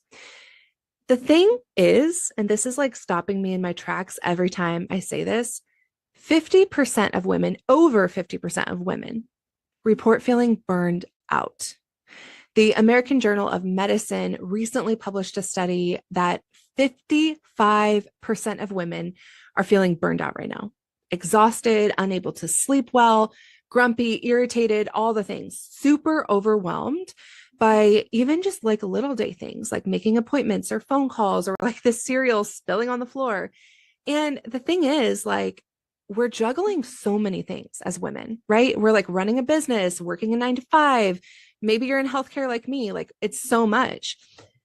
It causes severe burnout for a lot of us. That was my story. I won't get into all the details. You can hear it on the podcast.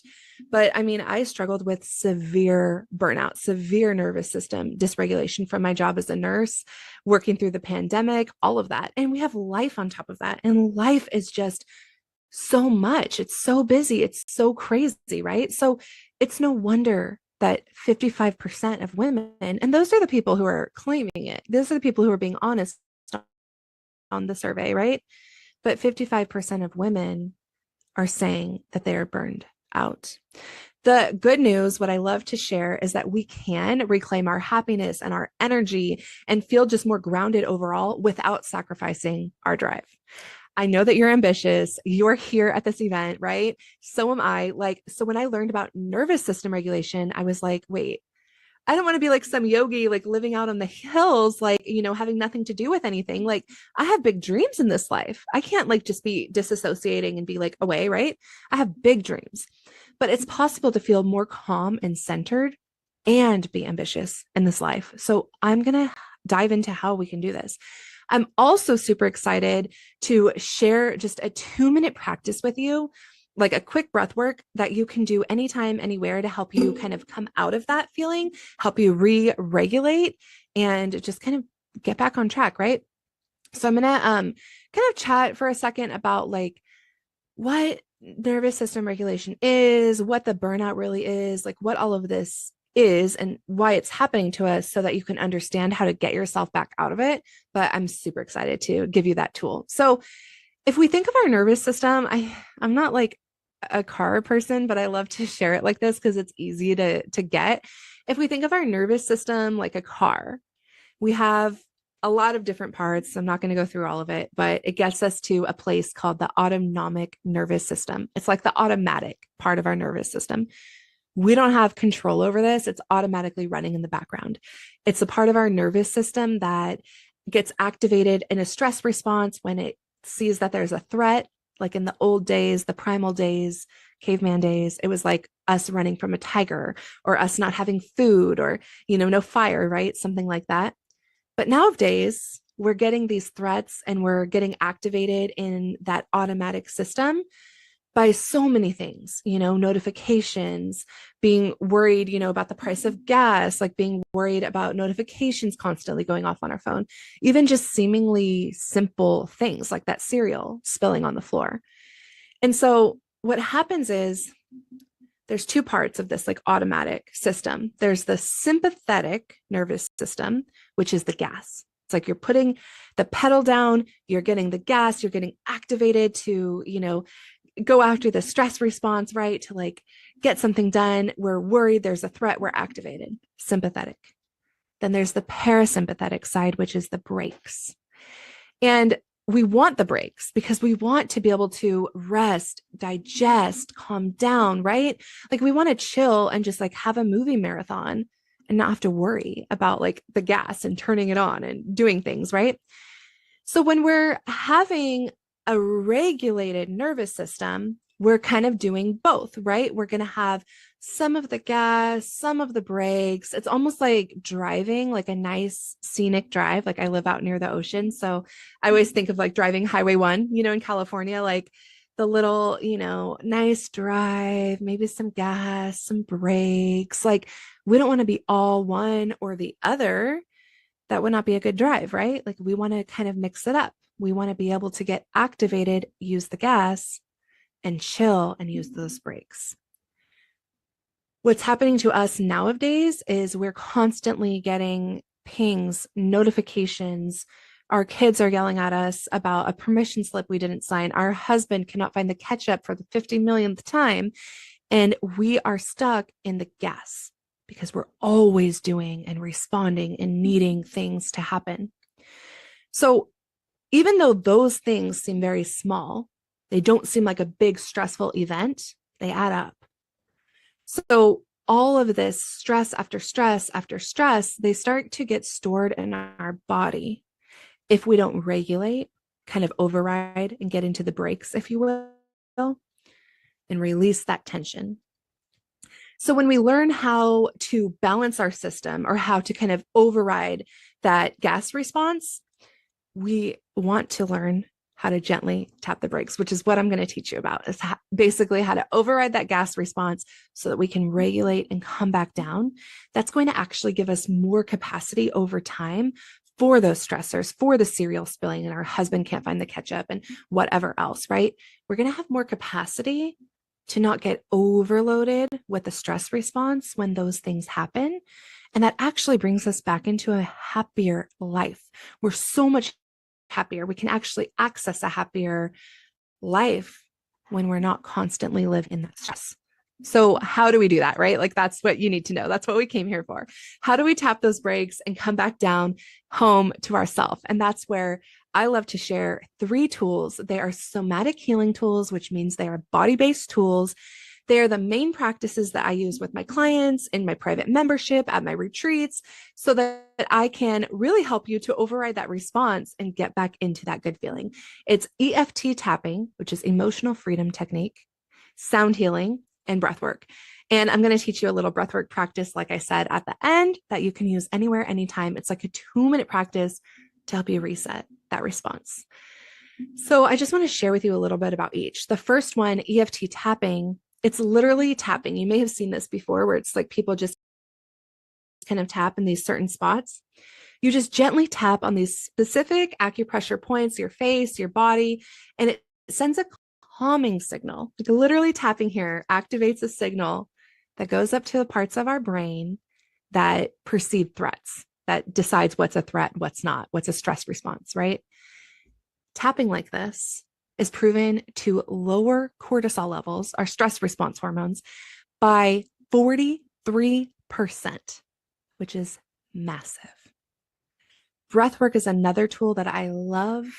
It's one of the fastest ways to activate your parasympathetic nervous system, the brakes, through something called the vagus nerve, which I'm not going to get into. We do not have time, but it's like, I'm obsessed with it. Okay. It's this whole key to a lot of the nervous system regulation, but it's a big, huge nerve, runs through our body, and it actually runs through the diaphragm. And when we breathe certain ways, the diaphragm can help rub on this nerve, activating it, which can activate that calming response.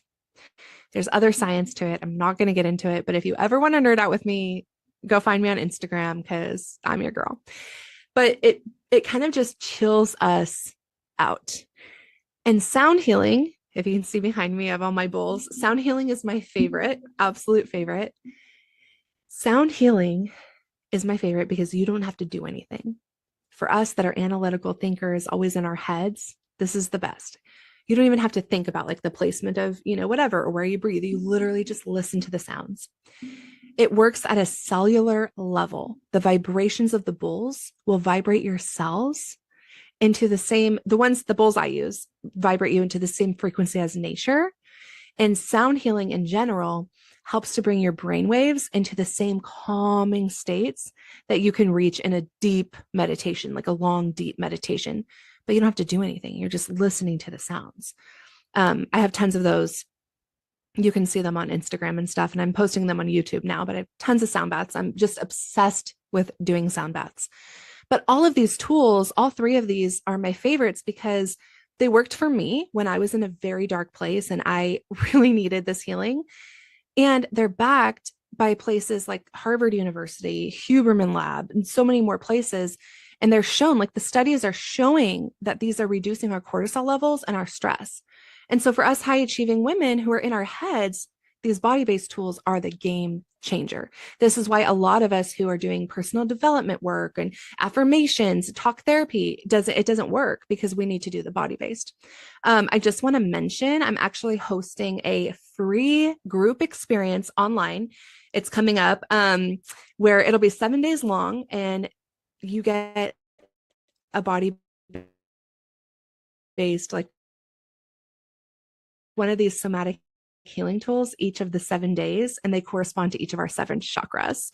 So it's going to help you too. I actually walk you through each practice step by step, and they're only 10 minutes a day because I know like we're busy, right? And I believe so strongly that you can be busy and still get regulated. So come join us. You can find the link in my IG bio. IG is Hello Audrey Rose, or just DM me the number 7 and I'll send you all that info. It's free and 10 minutes a day. So let's finish off because my time is almost a 2-minute breath work practice. It's called the 4-1 breathing. So we inhale for a count of 4, and then we exhale. So it's like 4 breaths in, and then we exhale slowly out the mouth. So we're going to breathe in.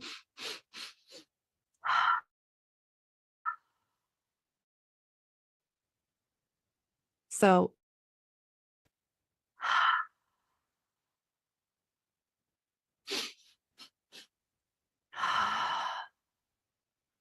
this breath, if you can keep doing it, I would love you to keep doing it. This breath helps shift your nervous system into a quick, regulated state. It helps get you out of the stress response, out of your mind, out of all of that, and come back down. I learned this from Gabby Bernstein, who's just like one of those gurus, right? In the meditation world and the spiritual world, like obsessed. I love this. I use this almost every night before falling asleep because it helps me to calm back down. So just one more time. We come in for 4 counts in through the nose, and then we breathe out.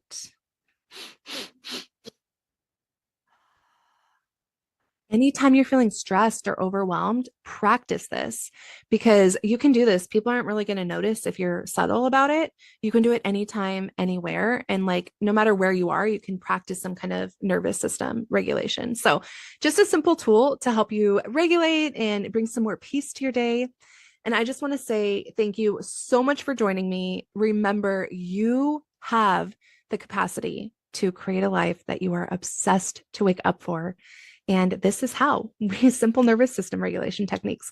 DM me the number 7 so that I can get you into that free group, and I will send over all of the details, and you know where to find me. Instagram at Hello Audrey Rose. And thank you so much. Have a blessed and beautiful day.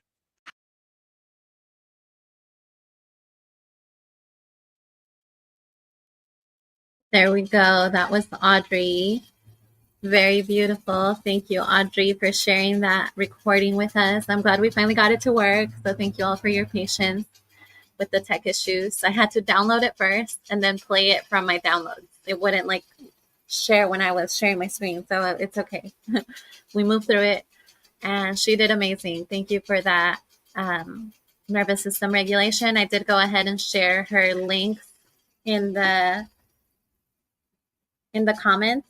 So if you feel really resonant with that, definitely at Hello Audrey Rose is her IG, and her nervous system regulation course or class is attached in the comments as well. And now we have Debbie coming up. Debbie, let's see if Debbie is ready. Debbie, are you available now? Here I am.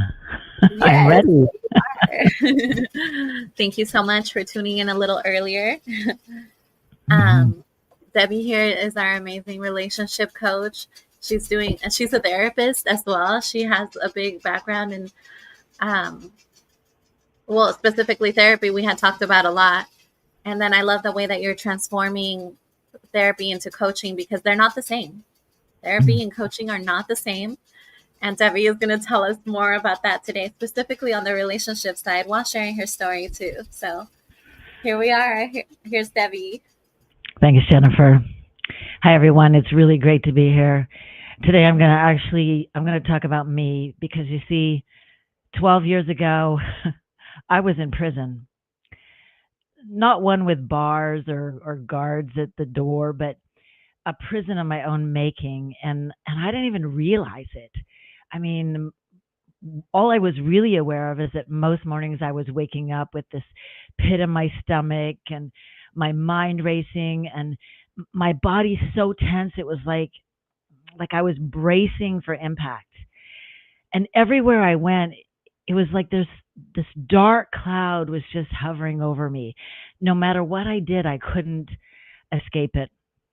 You see, 5 years prior to that, my husband and I had gone all in on his dream. He wanted to have this equine-based counseling practice. I was the therapist. He was the horse guy. It made sense. So we built this beautiful, massive indoor arena on our 44-acre ranch. And yeah, we launched a pretty successful counseling center. And on the outside, it seemed like this dream come true. But for me, on the inside, it became this incredibly heavy weight to carry, because in order to make it work, my husband had to step away from his former career as a contractor to become my horse specialist.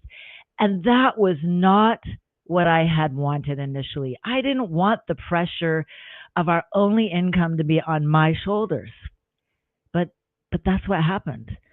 And while he got to spend his entire day working with horses, which he loved, the full weight of handling and working with clients and billing and staff and payroll, all of the running of that actual business fell to me for a lot of different reasons.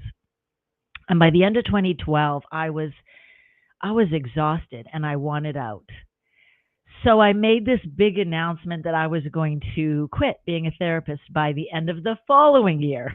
I was going to give myself 12 months to retire. Well, 2 weeks later, my back started hurting. I had to give up running, something I absolutely loved, because every time I got off the treadmill, it was like I was 20 years older than I actually was. My back and my legs felt so incredibly stiff. And I was terrified. What were we going to do about money? Yeah, I was burnt out, but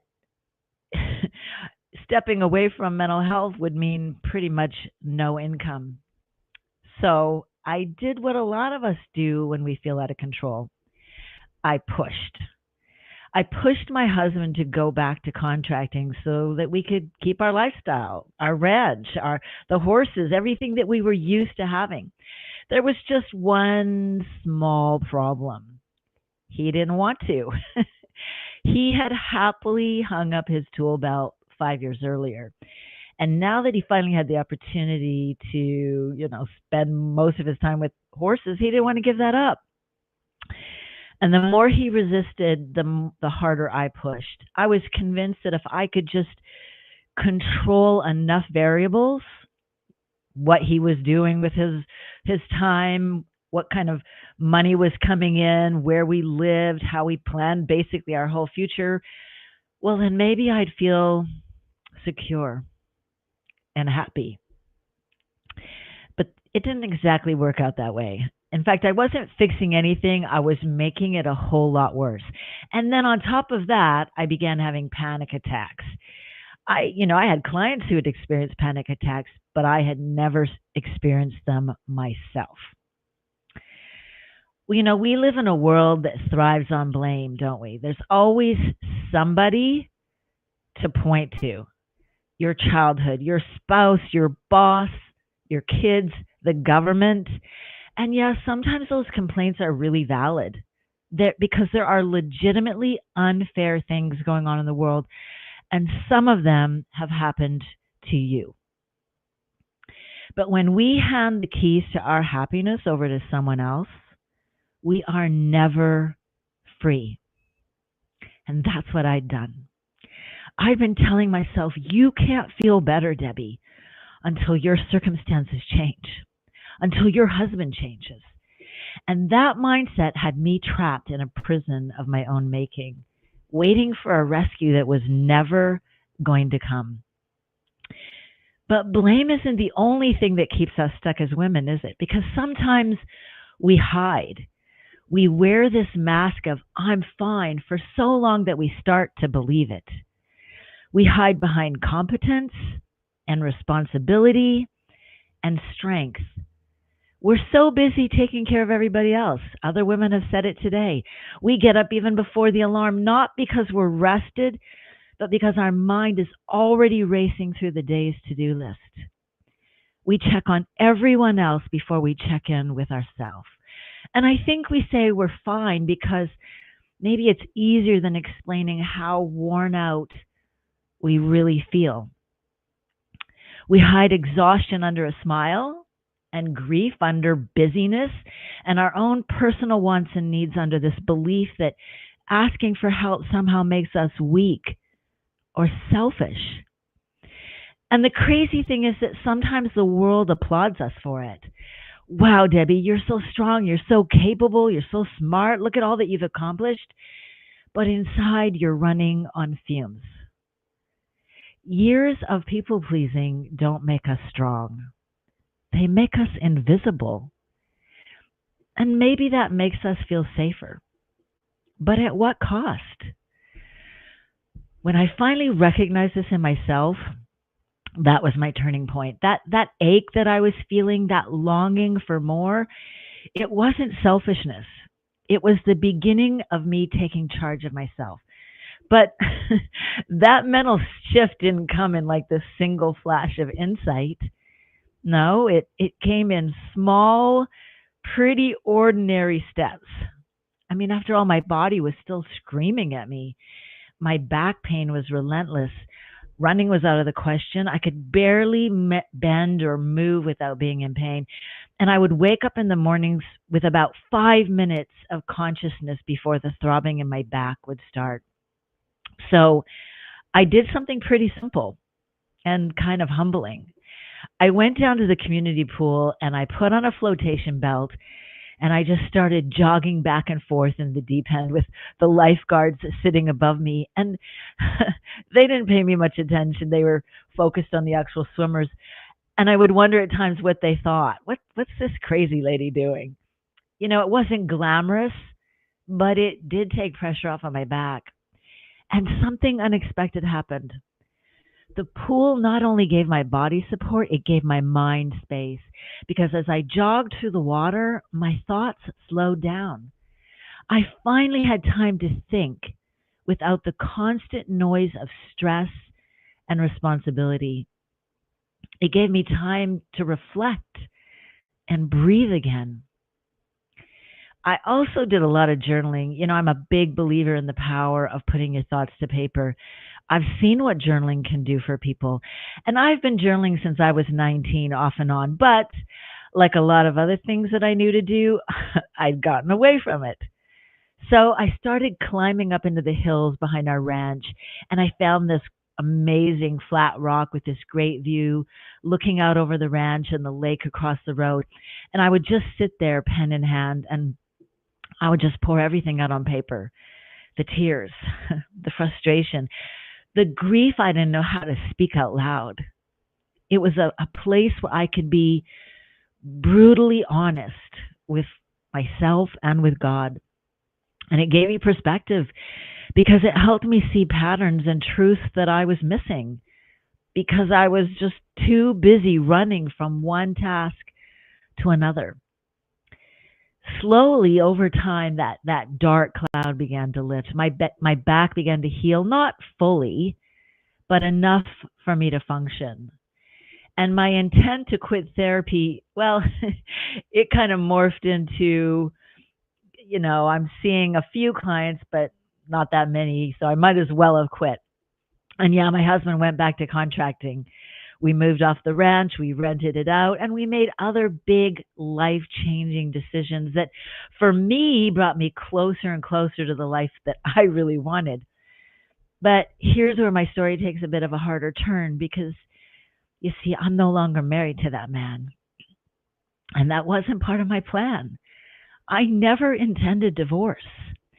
But when you begin to heal at a deep level, sometimes the people around you can't or simply won't make that same journey with you. For years I thought if I just prayed harder, tried harder, carried more of a load, maybe we could make it work. But I was doing all of that from a place of fear. Fear of failure, fear of being alone, fear of starting over. And then came the day when I had to face the truth. I couldn't make my husband want me or want to fight for our marriage.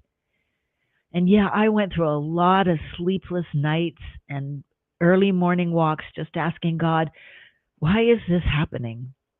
But sometimes you have to lose everything to finally see the truth. And through that time, I began to understand something. My well-being was not tied to the success of my marriage.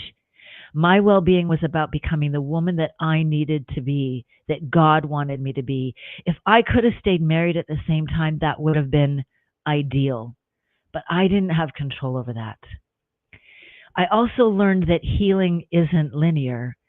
Some days were better than others. Some days I felt great, strong, and other days I could barely get out of bed. But I just kept doing the work. I found my own therapist, and I went regularly. I focused on what I couldn't control, and to the best of my ability, I tried to let go of things that I couldn't. And more time went by. I found manageable ways to treat my back pain, which was getting much better. It's not gone. I don't know that it'll ever be fully gone, but I don't live in the same kind of pain that I used to now. I started my business again from the ground up, and I met someone who would become my husband today, a man who is 180 degrees different from what I was married to in the first place, a man who doesn't try to fix me or control me, but who walks beside me. And together we've learned that happiness, it's not about two perfect people finding each other. It's about two imperfect people willing to take radical responsibility for themselves and then meeting in the middle. So maybe today is your turning point. You're going to be listening to some amazing messages at this 3-day summit. You've already heard from amazing women whose stories are unique, but there's going to be this thread of similarity through all of them, which is really key for you to hear. And some of these messages are going to deeply, deeply resonate with you. But remember, not all turning points start with this big, loud declaration. Hey, world, I'm going to make some serious changes in my life, so watch out.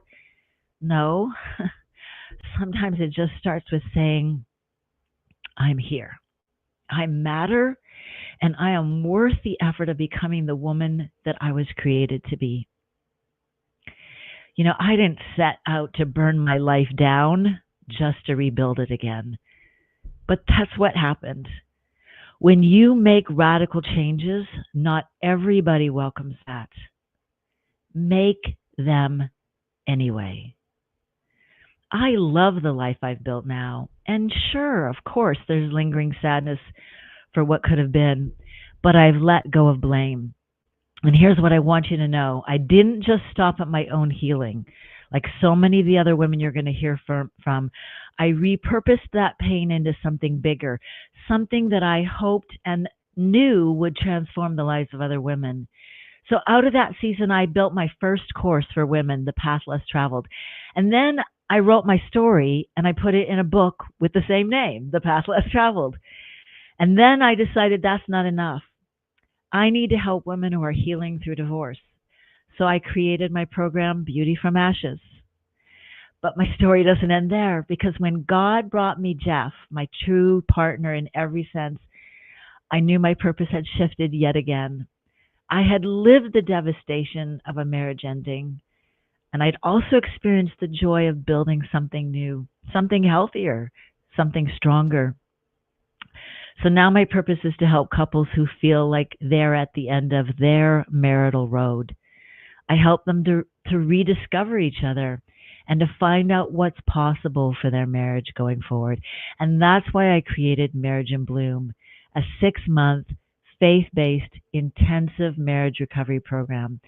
It's the culmination of everything I've lived, learned, lost, and gained. And I'm proud of it. I'm proud of the couples who've joined already and have chosen to stop blaming each other, stop hiding, stop making excuses for where they're at, and have started doing the work of really healing together. And if that's you, great, reach out. I'll put the URL to my program in the comments. And if this summit is your turning point, if it's a spark that you've been waiting for, don't let the what ifs hold you back. Don't let fear convince you that you're stuck, because happiness starts where blame stops. And the power to change, it's been in your hands all along. Thank you.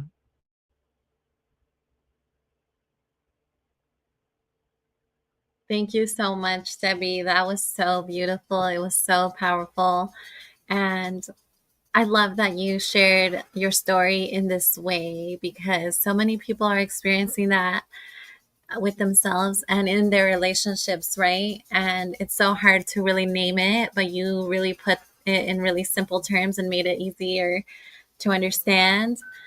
And I think a lot of people can really resonate. And so, not just the women, but also the men, right? The men could also understand. I'm sure there's been a lot of men on the other side. And Debbie, I've gone ahead and shared your links here. You shared the link to your website. If you have a link to your program, that would be amazing if you'd like to share it. And your Instagram as well. I know you have two, so I wasn't sure which one to add on there. Yeah, I'll go ahead and put it in here right now. Comment says, Debbie, I can relate how you felt at when you had to face the truth. Appreciate you sharing your story. Thank you. I put it in the private chat. For some reason, it's not letting me link, allowing me to comment publicly and link I'll comment it. Okay, awesome. And that's the link to your program? Yes. Okay, I will add it there. So that's been added on there. Definitely go check out Debbie. She shares a lot of really great content. I've been following her content. I'm like, yes, she makes some really good points. And continue to share your story, right? Absolutely. Absolutely. Thanks for doing this, Jennifer. I mean, this is what an amazing experience for all of us as women to be able to come here and participate, share, listen. It's very empowering. Thank you so much. No, this is very empowering, right? You being willing to share and being vulnerable and being part of this community. So thank you so much. I really appreciate you doing this. You're welcome. Thank you for having me. Thank you, Debbie. All right, now we have Nadia coming up. Nadia, if you're there, if you'd like to hop on the stage and share with us Nadia has experienced a lot of grief in recent years, and she's ready to share some of that with us. And she's come out on the other side. She's writing books, she's empowering women all over and speaking on mental health. So, Nadia, we're looking forward to hear from you. Thank you for being here. Thank you so much. It's like, I really appreciate this platform. I'm still like a little bit of a hot mess myself. I'm still going through my healing phase right now. So I'm, as you know, that I've actually lost my husband now. It's going to be 3 years. So I'm going to go more into a little bit more details, but this is just the snippets of it right now. But it's Jennifer, I'm just so grateful, and just having everybody's support that we have. It's like, it's just really moving. It's like, I don't know what to say and everything like that. So thank you, Nadia. I'll hop off now and you can take the stage. Thank you. So everybody, it's very nice to meet you. How's everybody doing today? I just want to see everybody in the crowd. How's everybody enjoying the summit? How's everybody enjoying the stories?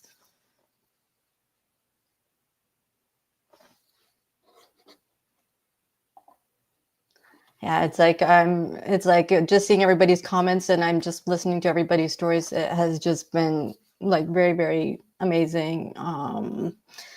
So I just want to let you know that I'm still currently going through my healing process. As I'm talking about, I actually am all about authenticity. It's like, ever since I was young, I've always been authentic. And so to begin my story, so I actually have written 3 books now. So I've been a part of about 3 authors.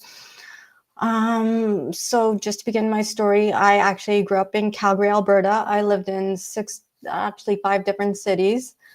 I don't know. It's a little bit hard right now just to go through this right now and just to share my story.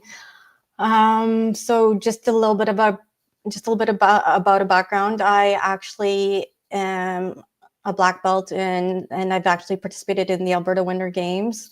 I started volunteering at an early age, and at the same time too, I just don't know how to go on about it because I'm still a little bit with everything right now. Yeah, so I'm just grateful for being here right now. So in the last 3 years, what had happened was I had actually, sorry, it's like I'm a little bit nervous right now. This just being here right now has just been a great story right now. I don't know what to say.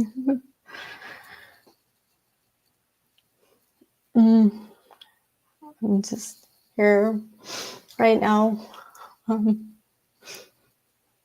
Sorry, I just got to get off for a second.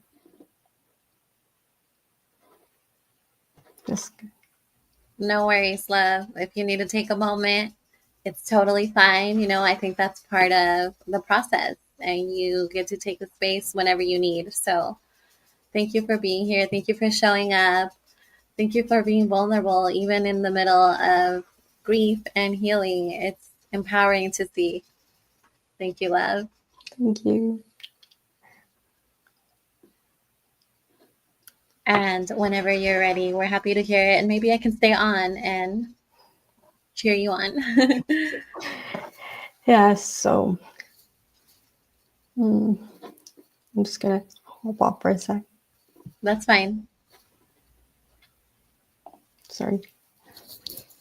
And we'll go ahead and take a moment, which is totally fine, right? It's part of the process. And I'm glad that we're seeing it as well, because I think it just goes to show, that like Debbie has said and others have mentioned, healing is not linear. And even when you're showing up, you're not showing up perfectly perfect. You're showing up in the messy middle sometimes, and that's okay, because that's really empowering to see. And your community will be here for you.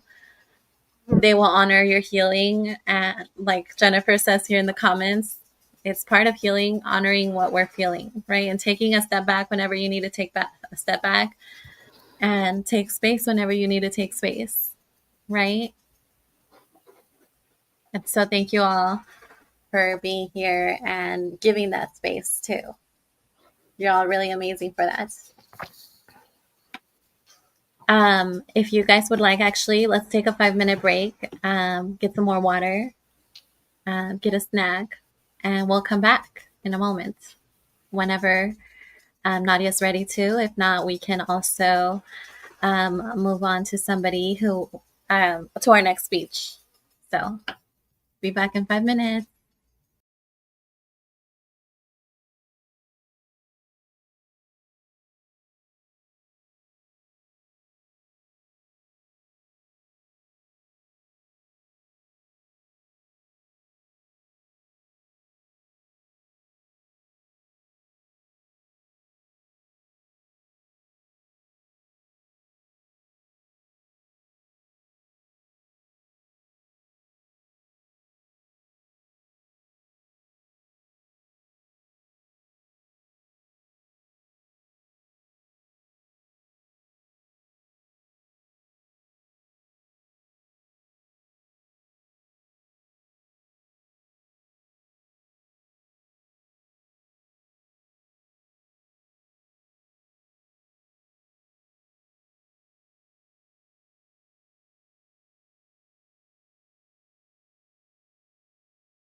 Okay, I'm back on stage now. If Nadia, if you'd like to go now, we would love to have you. If not, that's all right. I do have Chris coming up here as well. So just let me know and we can go ahead and move forward. Okay, Nadia says she will go after Chris, and that's perfectly okay. So I will bring on Chris to the stage. She is not able to be here live with us, but she sent us her recording, which is totally fine. We will go ahead and play that for her now. Chris Madrigal is a former Fortune 500 leader turned life alchemist. I love that. Best-selling author and mentor to high achievers. At 40, she was diagnosed with an autoimmune condition, a wake-up call that revealed just how long she had been operating in survival mode. That's a big one. And a lot of us have been operating in survival mode. So really tune in and listen in. And so what she's saying is that out of survival mode means you're out of alignment with yourself. So her power body spoke what her soul had been whispering. Something had to change. The moment became a turning point. Chris chose to heal from within, retired from corporate, and now helps high achieving women reclaim their power by uncovering the root cause of their misalignment and return home to their truth. So there's Chris. Let's have her on stage. There she is. Your body will whisper to you until it screams. Mine screamed at 40 with an autoimmune condition that completely transformed my life. It wasn't my body betraying me. It was my body finally telling the truth I'd been avoiding. And today, I want to take you through this story, my story, not because it's unique, but because it's universal. So many women are living out of alignment, hiding behind the roles, the responsibilities, until one day your body, your spirit, or your life itself forces you to stop and remember who you really are. Welcome to the Girl Heal Summit. I am Chris Madrigal, a woman living the most aligned season of my life.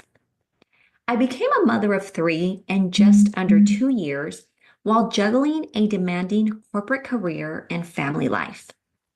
After losing my identity in motherhood, advocating for my identical twins with complex medical needs, and just holding it all together, I experienced a deep awakening.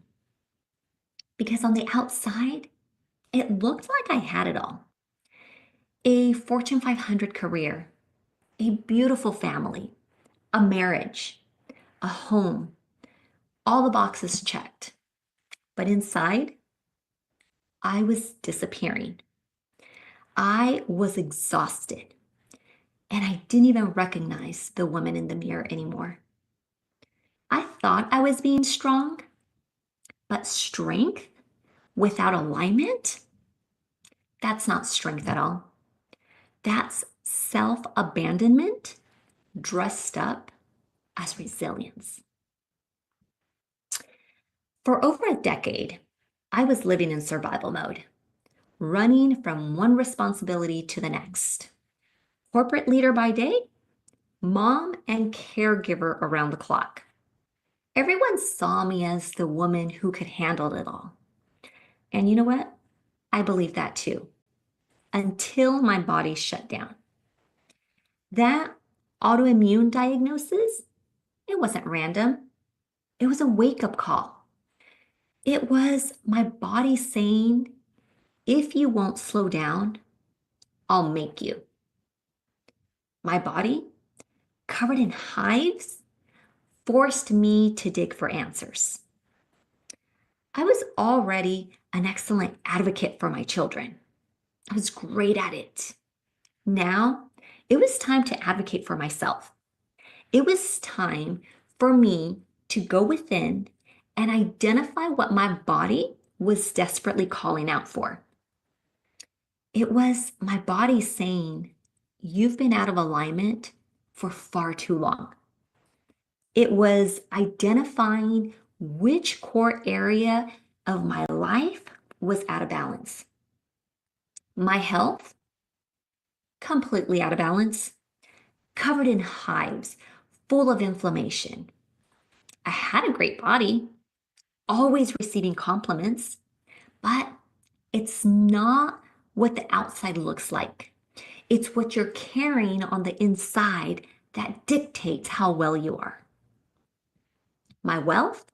Yeah, my paycheck was nice, but staying in a corporate job I was no longer aligned with was costing me my peace. Now, my relationships? Yeah, I was showing up for everyone else, full in.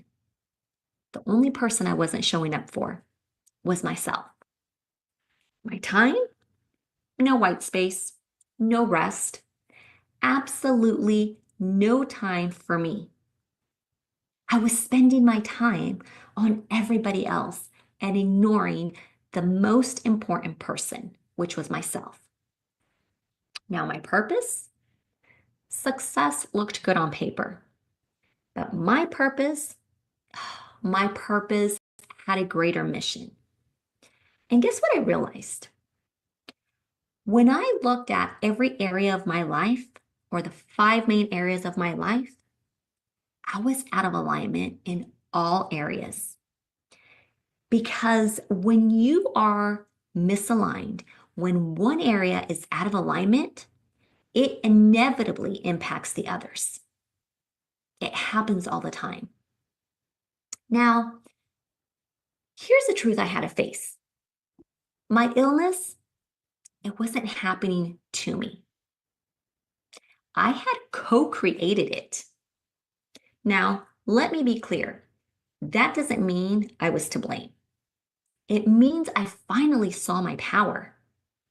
It was sitting across the table in my healthcare practitioner's office, bawling my eyes out because we had got to the root cause of my problem.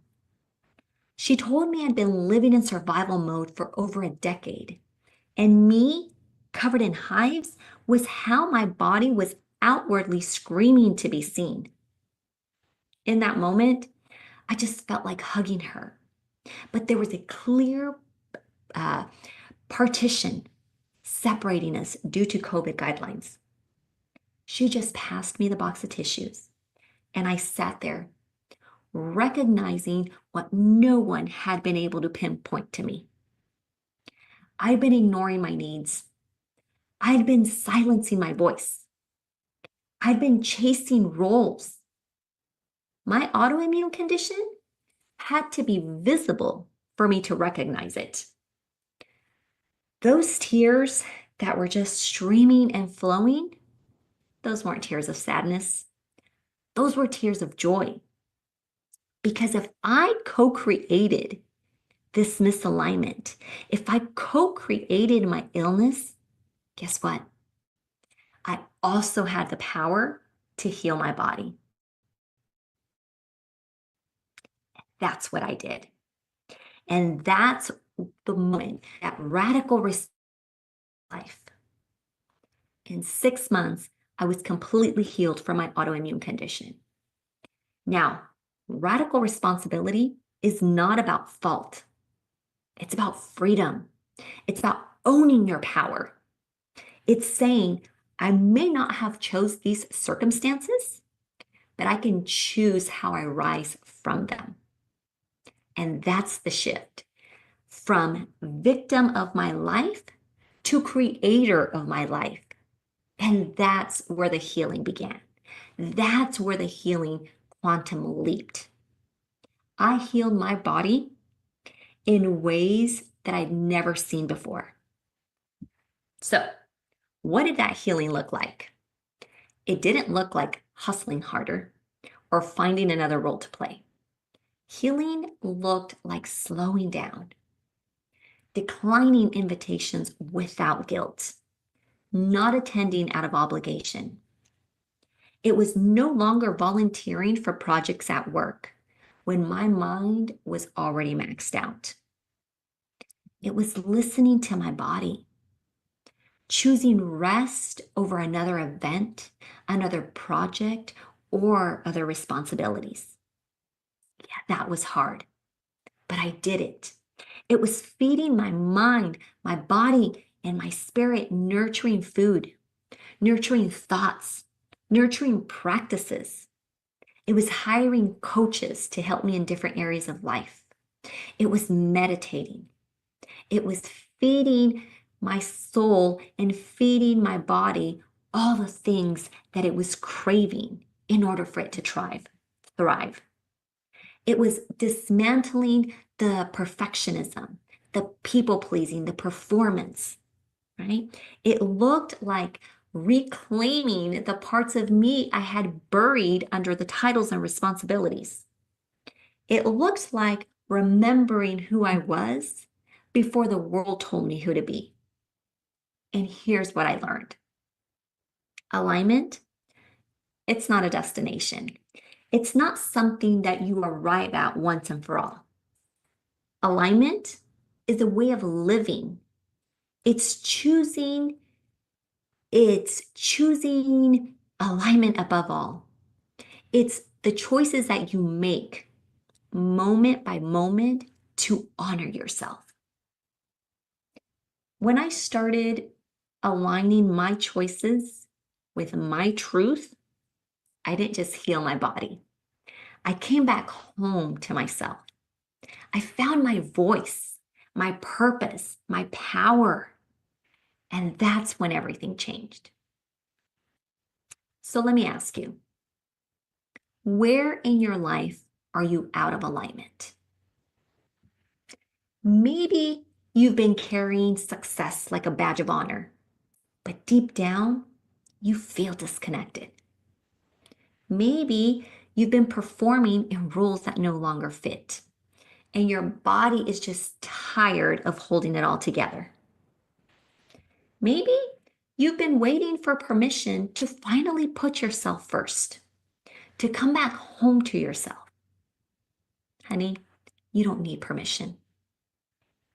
Maybe you've been waiting to be seen, to feel loved, to be recognized, not realizing you have to see yourself first. You have to love yourself first. And you have to recognize yourself first before anyone else can see you, love you, or recognize you. If you don't give it to yourself, it's very hard for others to give it to you, because when they do, you don't have the capacity to withhold it. You don't see it. You don't feel it. Now, what if alignment isn't about fixing what's broken? You're not broken. You never were.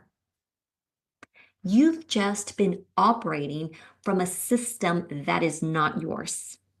It's a program that's built by your culture, by society, by the habits that you've picked up throughout life. And those are the things that have you running on autopilot.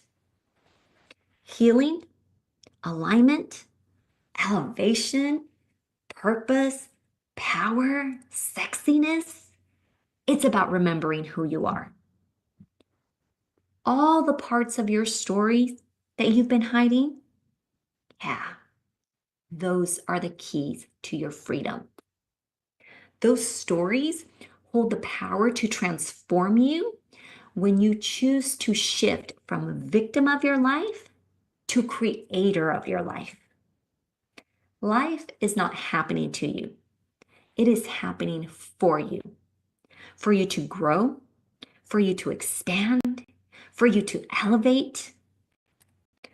You're the incredible soul you are today because of the experiences you've had in your life. Every experience, every moment that was hard, every moment that was celebrated, every one of those experiences has created the woman that you are today. This life that you've lived, it's all happened for you to bring you to this moment in time, for you to recognize yourself and return back to your power. How would your life look different if you lived in alignment and became the creator of your life? I want you to close your eyes for a second and imagine, what would your life feel like if you no longer abandoned yourself? If you lived each day in alignment with your truth, what would shift? What would shift in your body, in your relationships, in your energy, in your joy? Think about it. Imagine it. My body screamed at 40, but yours doesn't have to. You don't have to wait for the diagnosis, for the burnout, or the breaking point. You can choose alignment now. You can choose it today.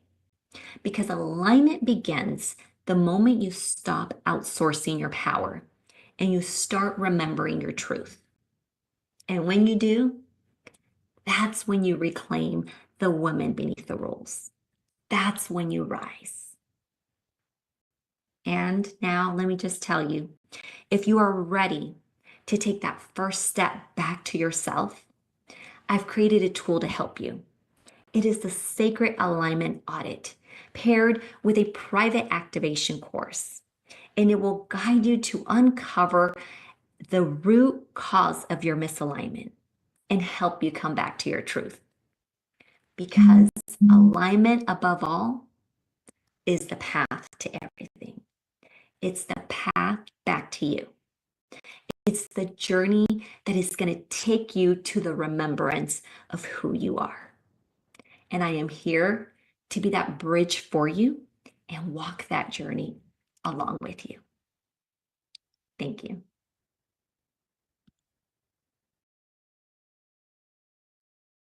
Well, that was absolutely lovely. Thank you to Chris for sharing that with us. That was really impactful. I think that so many of us have learned from an early age to abandon ourselves.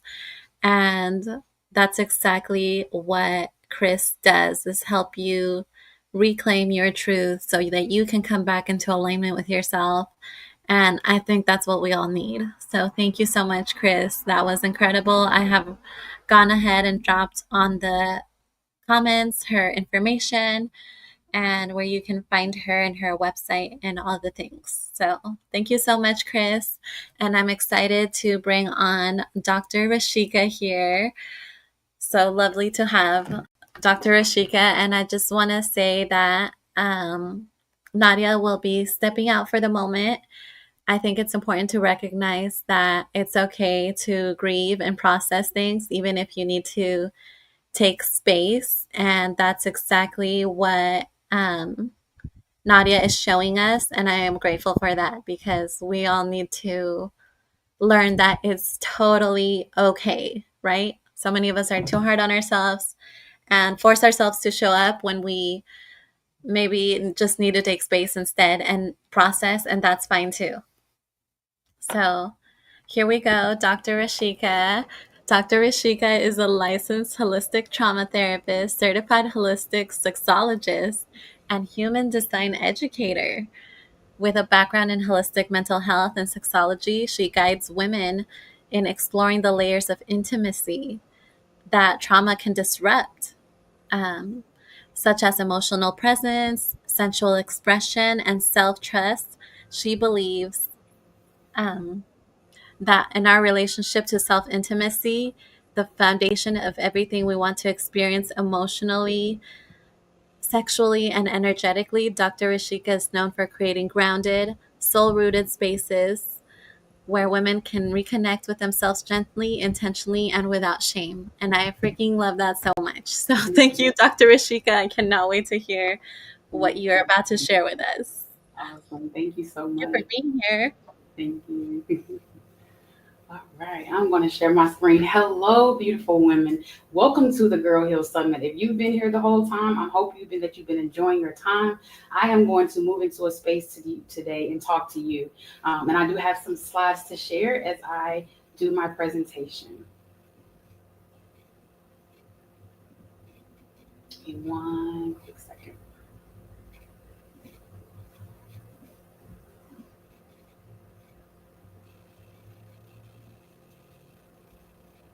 All right. So, my topic today is called Self-Intimacy After Trauma, Reclaiming Emotional Connection, Pleasure, and Self-Trust. Now, I want to put the disclaimer out that there is a trigger warning. I will be talking about trauma from a sexual space. So I just want to put that trauma and trigger warning out before I get started. So please nurture yourself and give yourself what you need. And again, I am Dr. Rashika. So I want you to take a moment before we dive into this topic and take what I call a cleansing breath. I want you to breathe and inhale through the nose and exhale through the mouth with a loud sigh.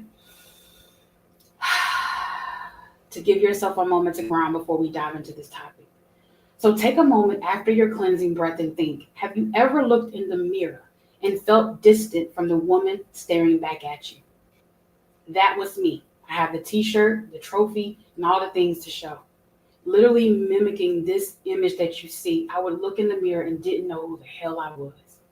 But everybody on the outside saw me smiling, saw me laughing, getting things done. I was busy accomplishing things, had everything I thought, I'm going to say it again, that I thought was everything that I needed.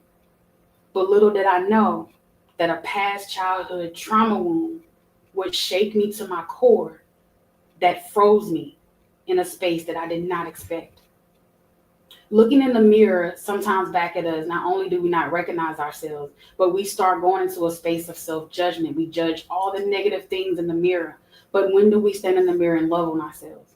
Well, for some who has a history of trauma, it's not that damn easy. It takes work. So when we're looking at emotional disconnection, trauma teaches us to emotionally detach in order to survive. But over time, that detachment becomes a pattern of constant numbing and avoidance of our feelings, even when we think we are safe. I remember I was taking a psychology class and we were talking about the different types of abuse. I heard my instructor say, we're now about to go in to describe what we call a pedophile. And as she started describing what that word meant, I started feeling my hands clench. I started having a reaction in my body, wondering what the hell is going on.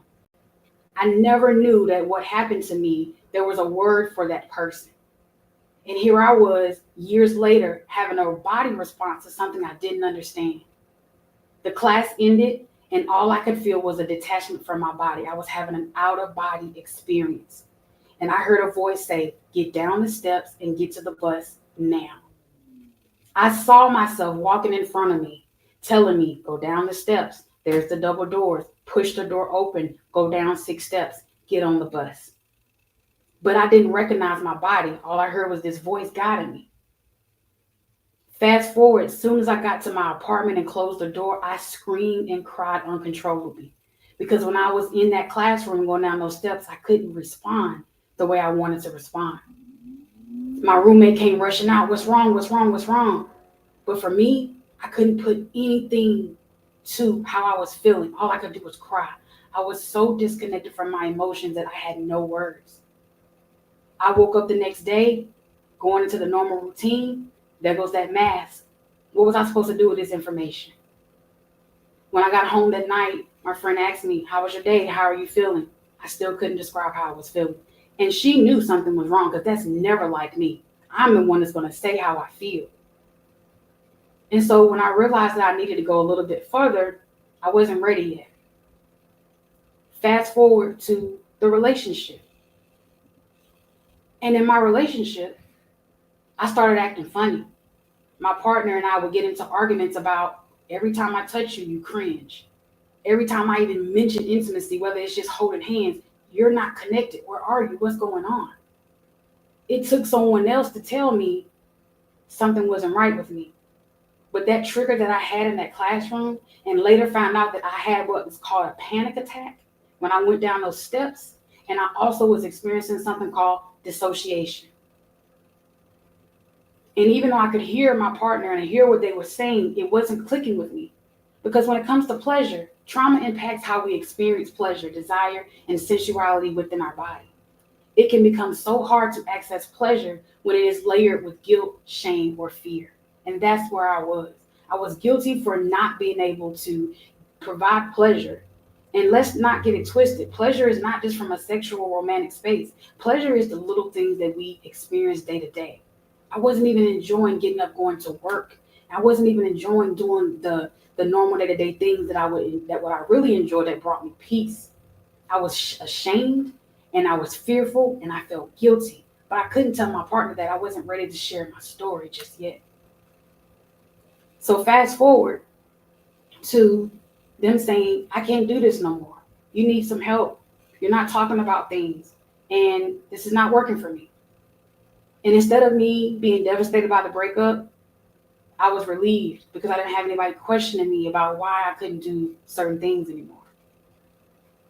So trauma can push us into the survival phase, which often creates a deep mistrust of our emotions, our desires, and choices. You might even second guess everything or just feel frozen when it's time to choose you. I didn't choose me. I found another relationship to hide behind. I didn't trust myself. I didn't trust the decisions and choices that I was making. I was spending money that I didn't have. I was questioning everything that I did in life because little did I know that that trauma trigger was causing more damage than good. I finally realized one day at work when I sat in that parking lot and didn't want to get out of that car, I said, something is not right. I had to realize that I was making poor decisions that was really going to put my life at harm. And I was not in a space where I wanted to lose my job, but I went into a deep depression and I went into a stage of burnout that I didn't give a damn about that job anymore. It was then I realized I got to take care of myself. So how do I reclaim emotional connection after that? I got a therapist. I started journaling, and I specifically looked for a sex therapist. In my introduction, you heard her mention I'm a sexologist. I'm a holistic sexologist that helps people connect, and I'm here to help women focus on self-intimacy after trauma, because I didn't realize that when it comes to your emotional connections after trauma, it's about trusting that your emotions are valid and that you won't abandon yourself for having them. I was done abandoning who I was. I was ready to reclaim that connection. I wanted to explain how I felt. But therapy helped me see that even though I went through that traumatic experience, I never dealt with what it was like to go through sexual trauma by a family member. I had to just keep going. So I was disconnected, dissociative, anxiety, you name it, I had it. But nobody knew that until that particular day in class.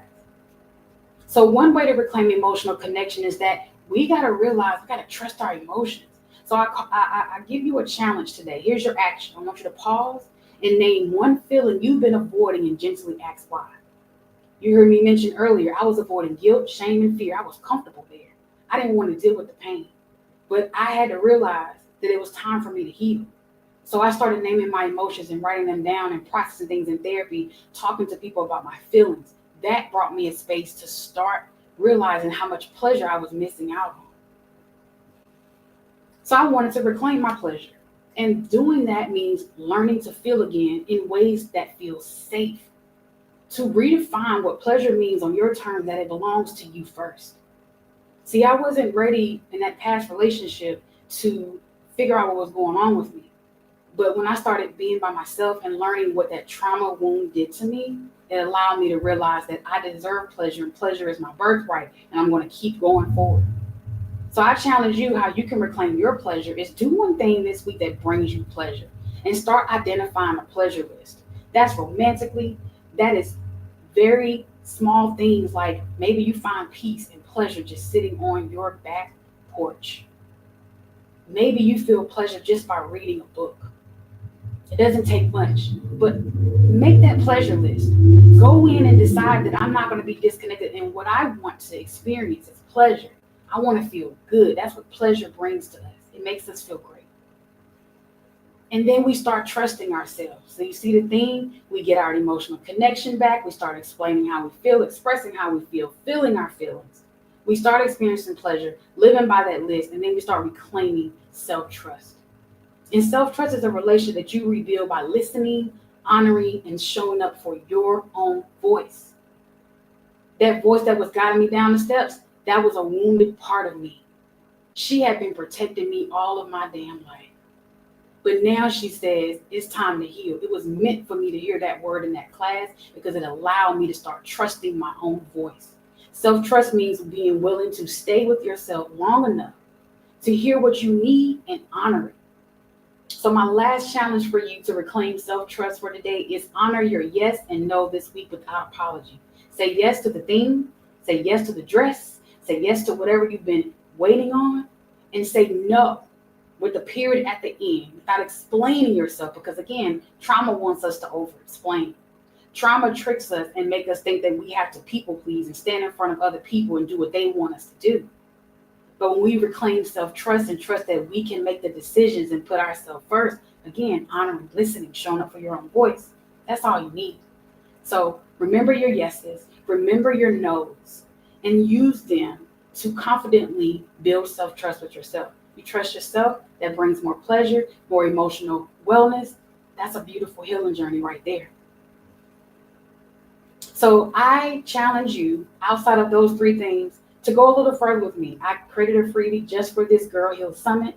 It is a free self-intimacy guided journal for women who are reconnecting to their needs, pleasure, and self-trust after trauma. So it is pretty much some shadow prompts from each three of the pillars that I discussed to help you go a little bit deeper. Maybe you need to go a little bit deeper and dig and see, do you have any wounds that are possibly hiding behind something? I don't want you to get caught up and have an emotional trigger and not know what to do with it. That was me. I wasn't ready to ask for help, but I was trying to help every damn body else. So take this journal, get these shadow prompts. If you want to stay connected to me, I do this work in terms of a coaching space, in terms of a therapy space to offer. But just starting with this journal is all you need to start seeing where you may land. And I challenge you to start your self-intimacy journey today, right? Don't wait. Get that pleasure list, name your emotions, honor your yes and no's, and you are going to thank me. I promise you.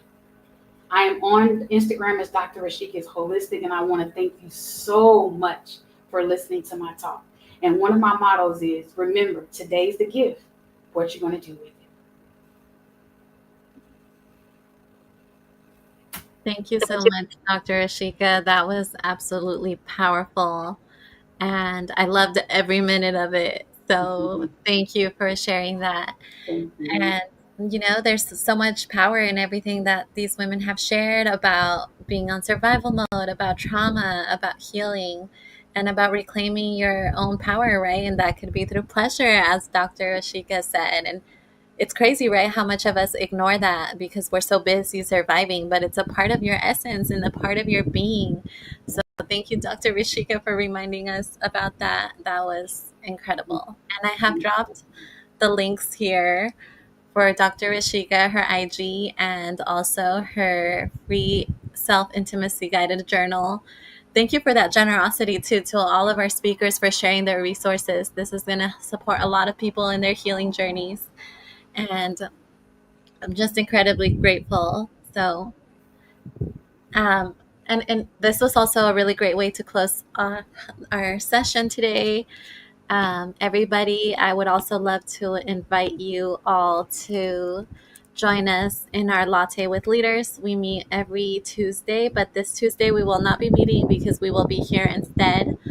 But I would love to invite you all because this is where we take these conversations deeper. We get to really engage. And a lot of our women here that showed up today and were speaking today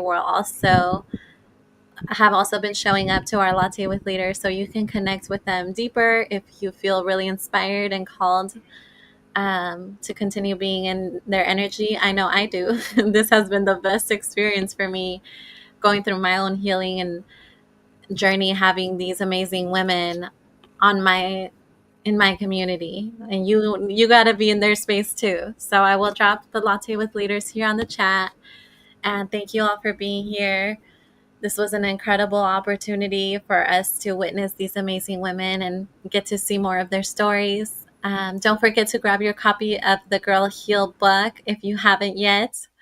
I will also be dropping that on the chat here. That way you have access to that, but it's also on the YouTube description. So if anybody has any final questions or comments they'd like to share, please do so before I hop off here and we all hop off and prepare for tomorrow's session, Girl Rise. Yes, I'll give it a minute for any final questions.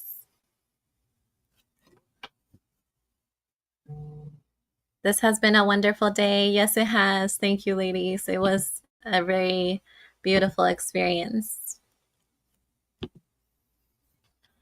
And I'd love to add that I did see that there was men here on the chat, which I absolutely love to see as well.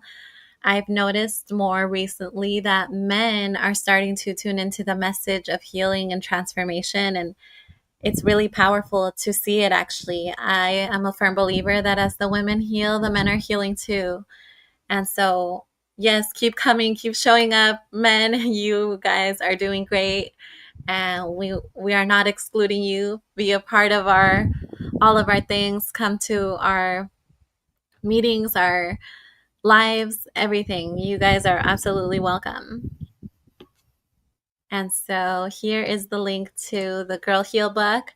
Grab your copy, leave a review if it really connects with you.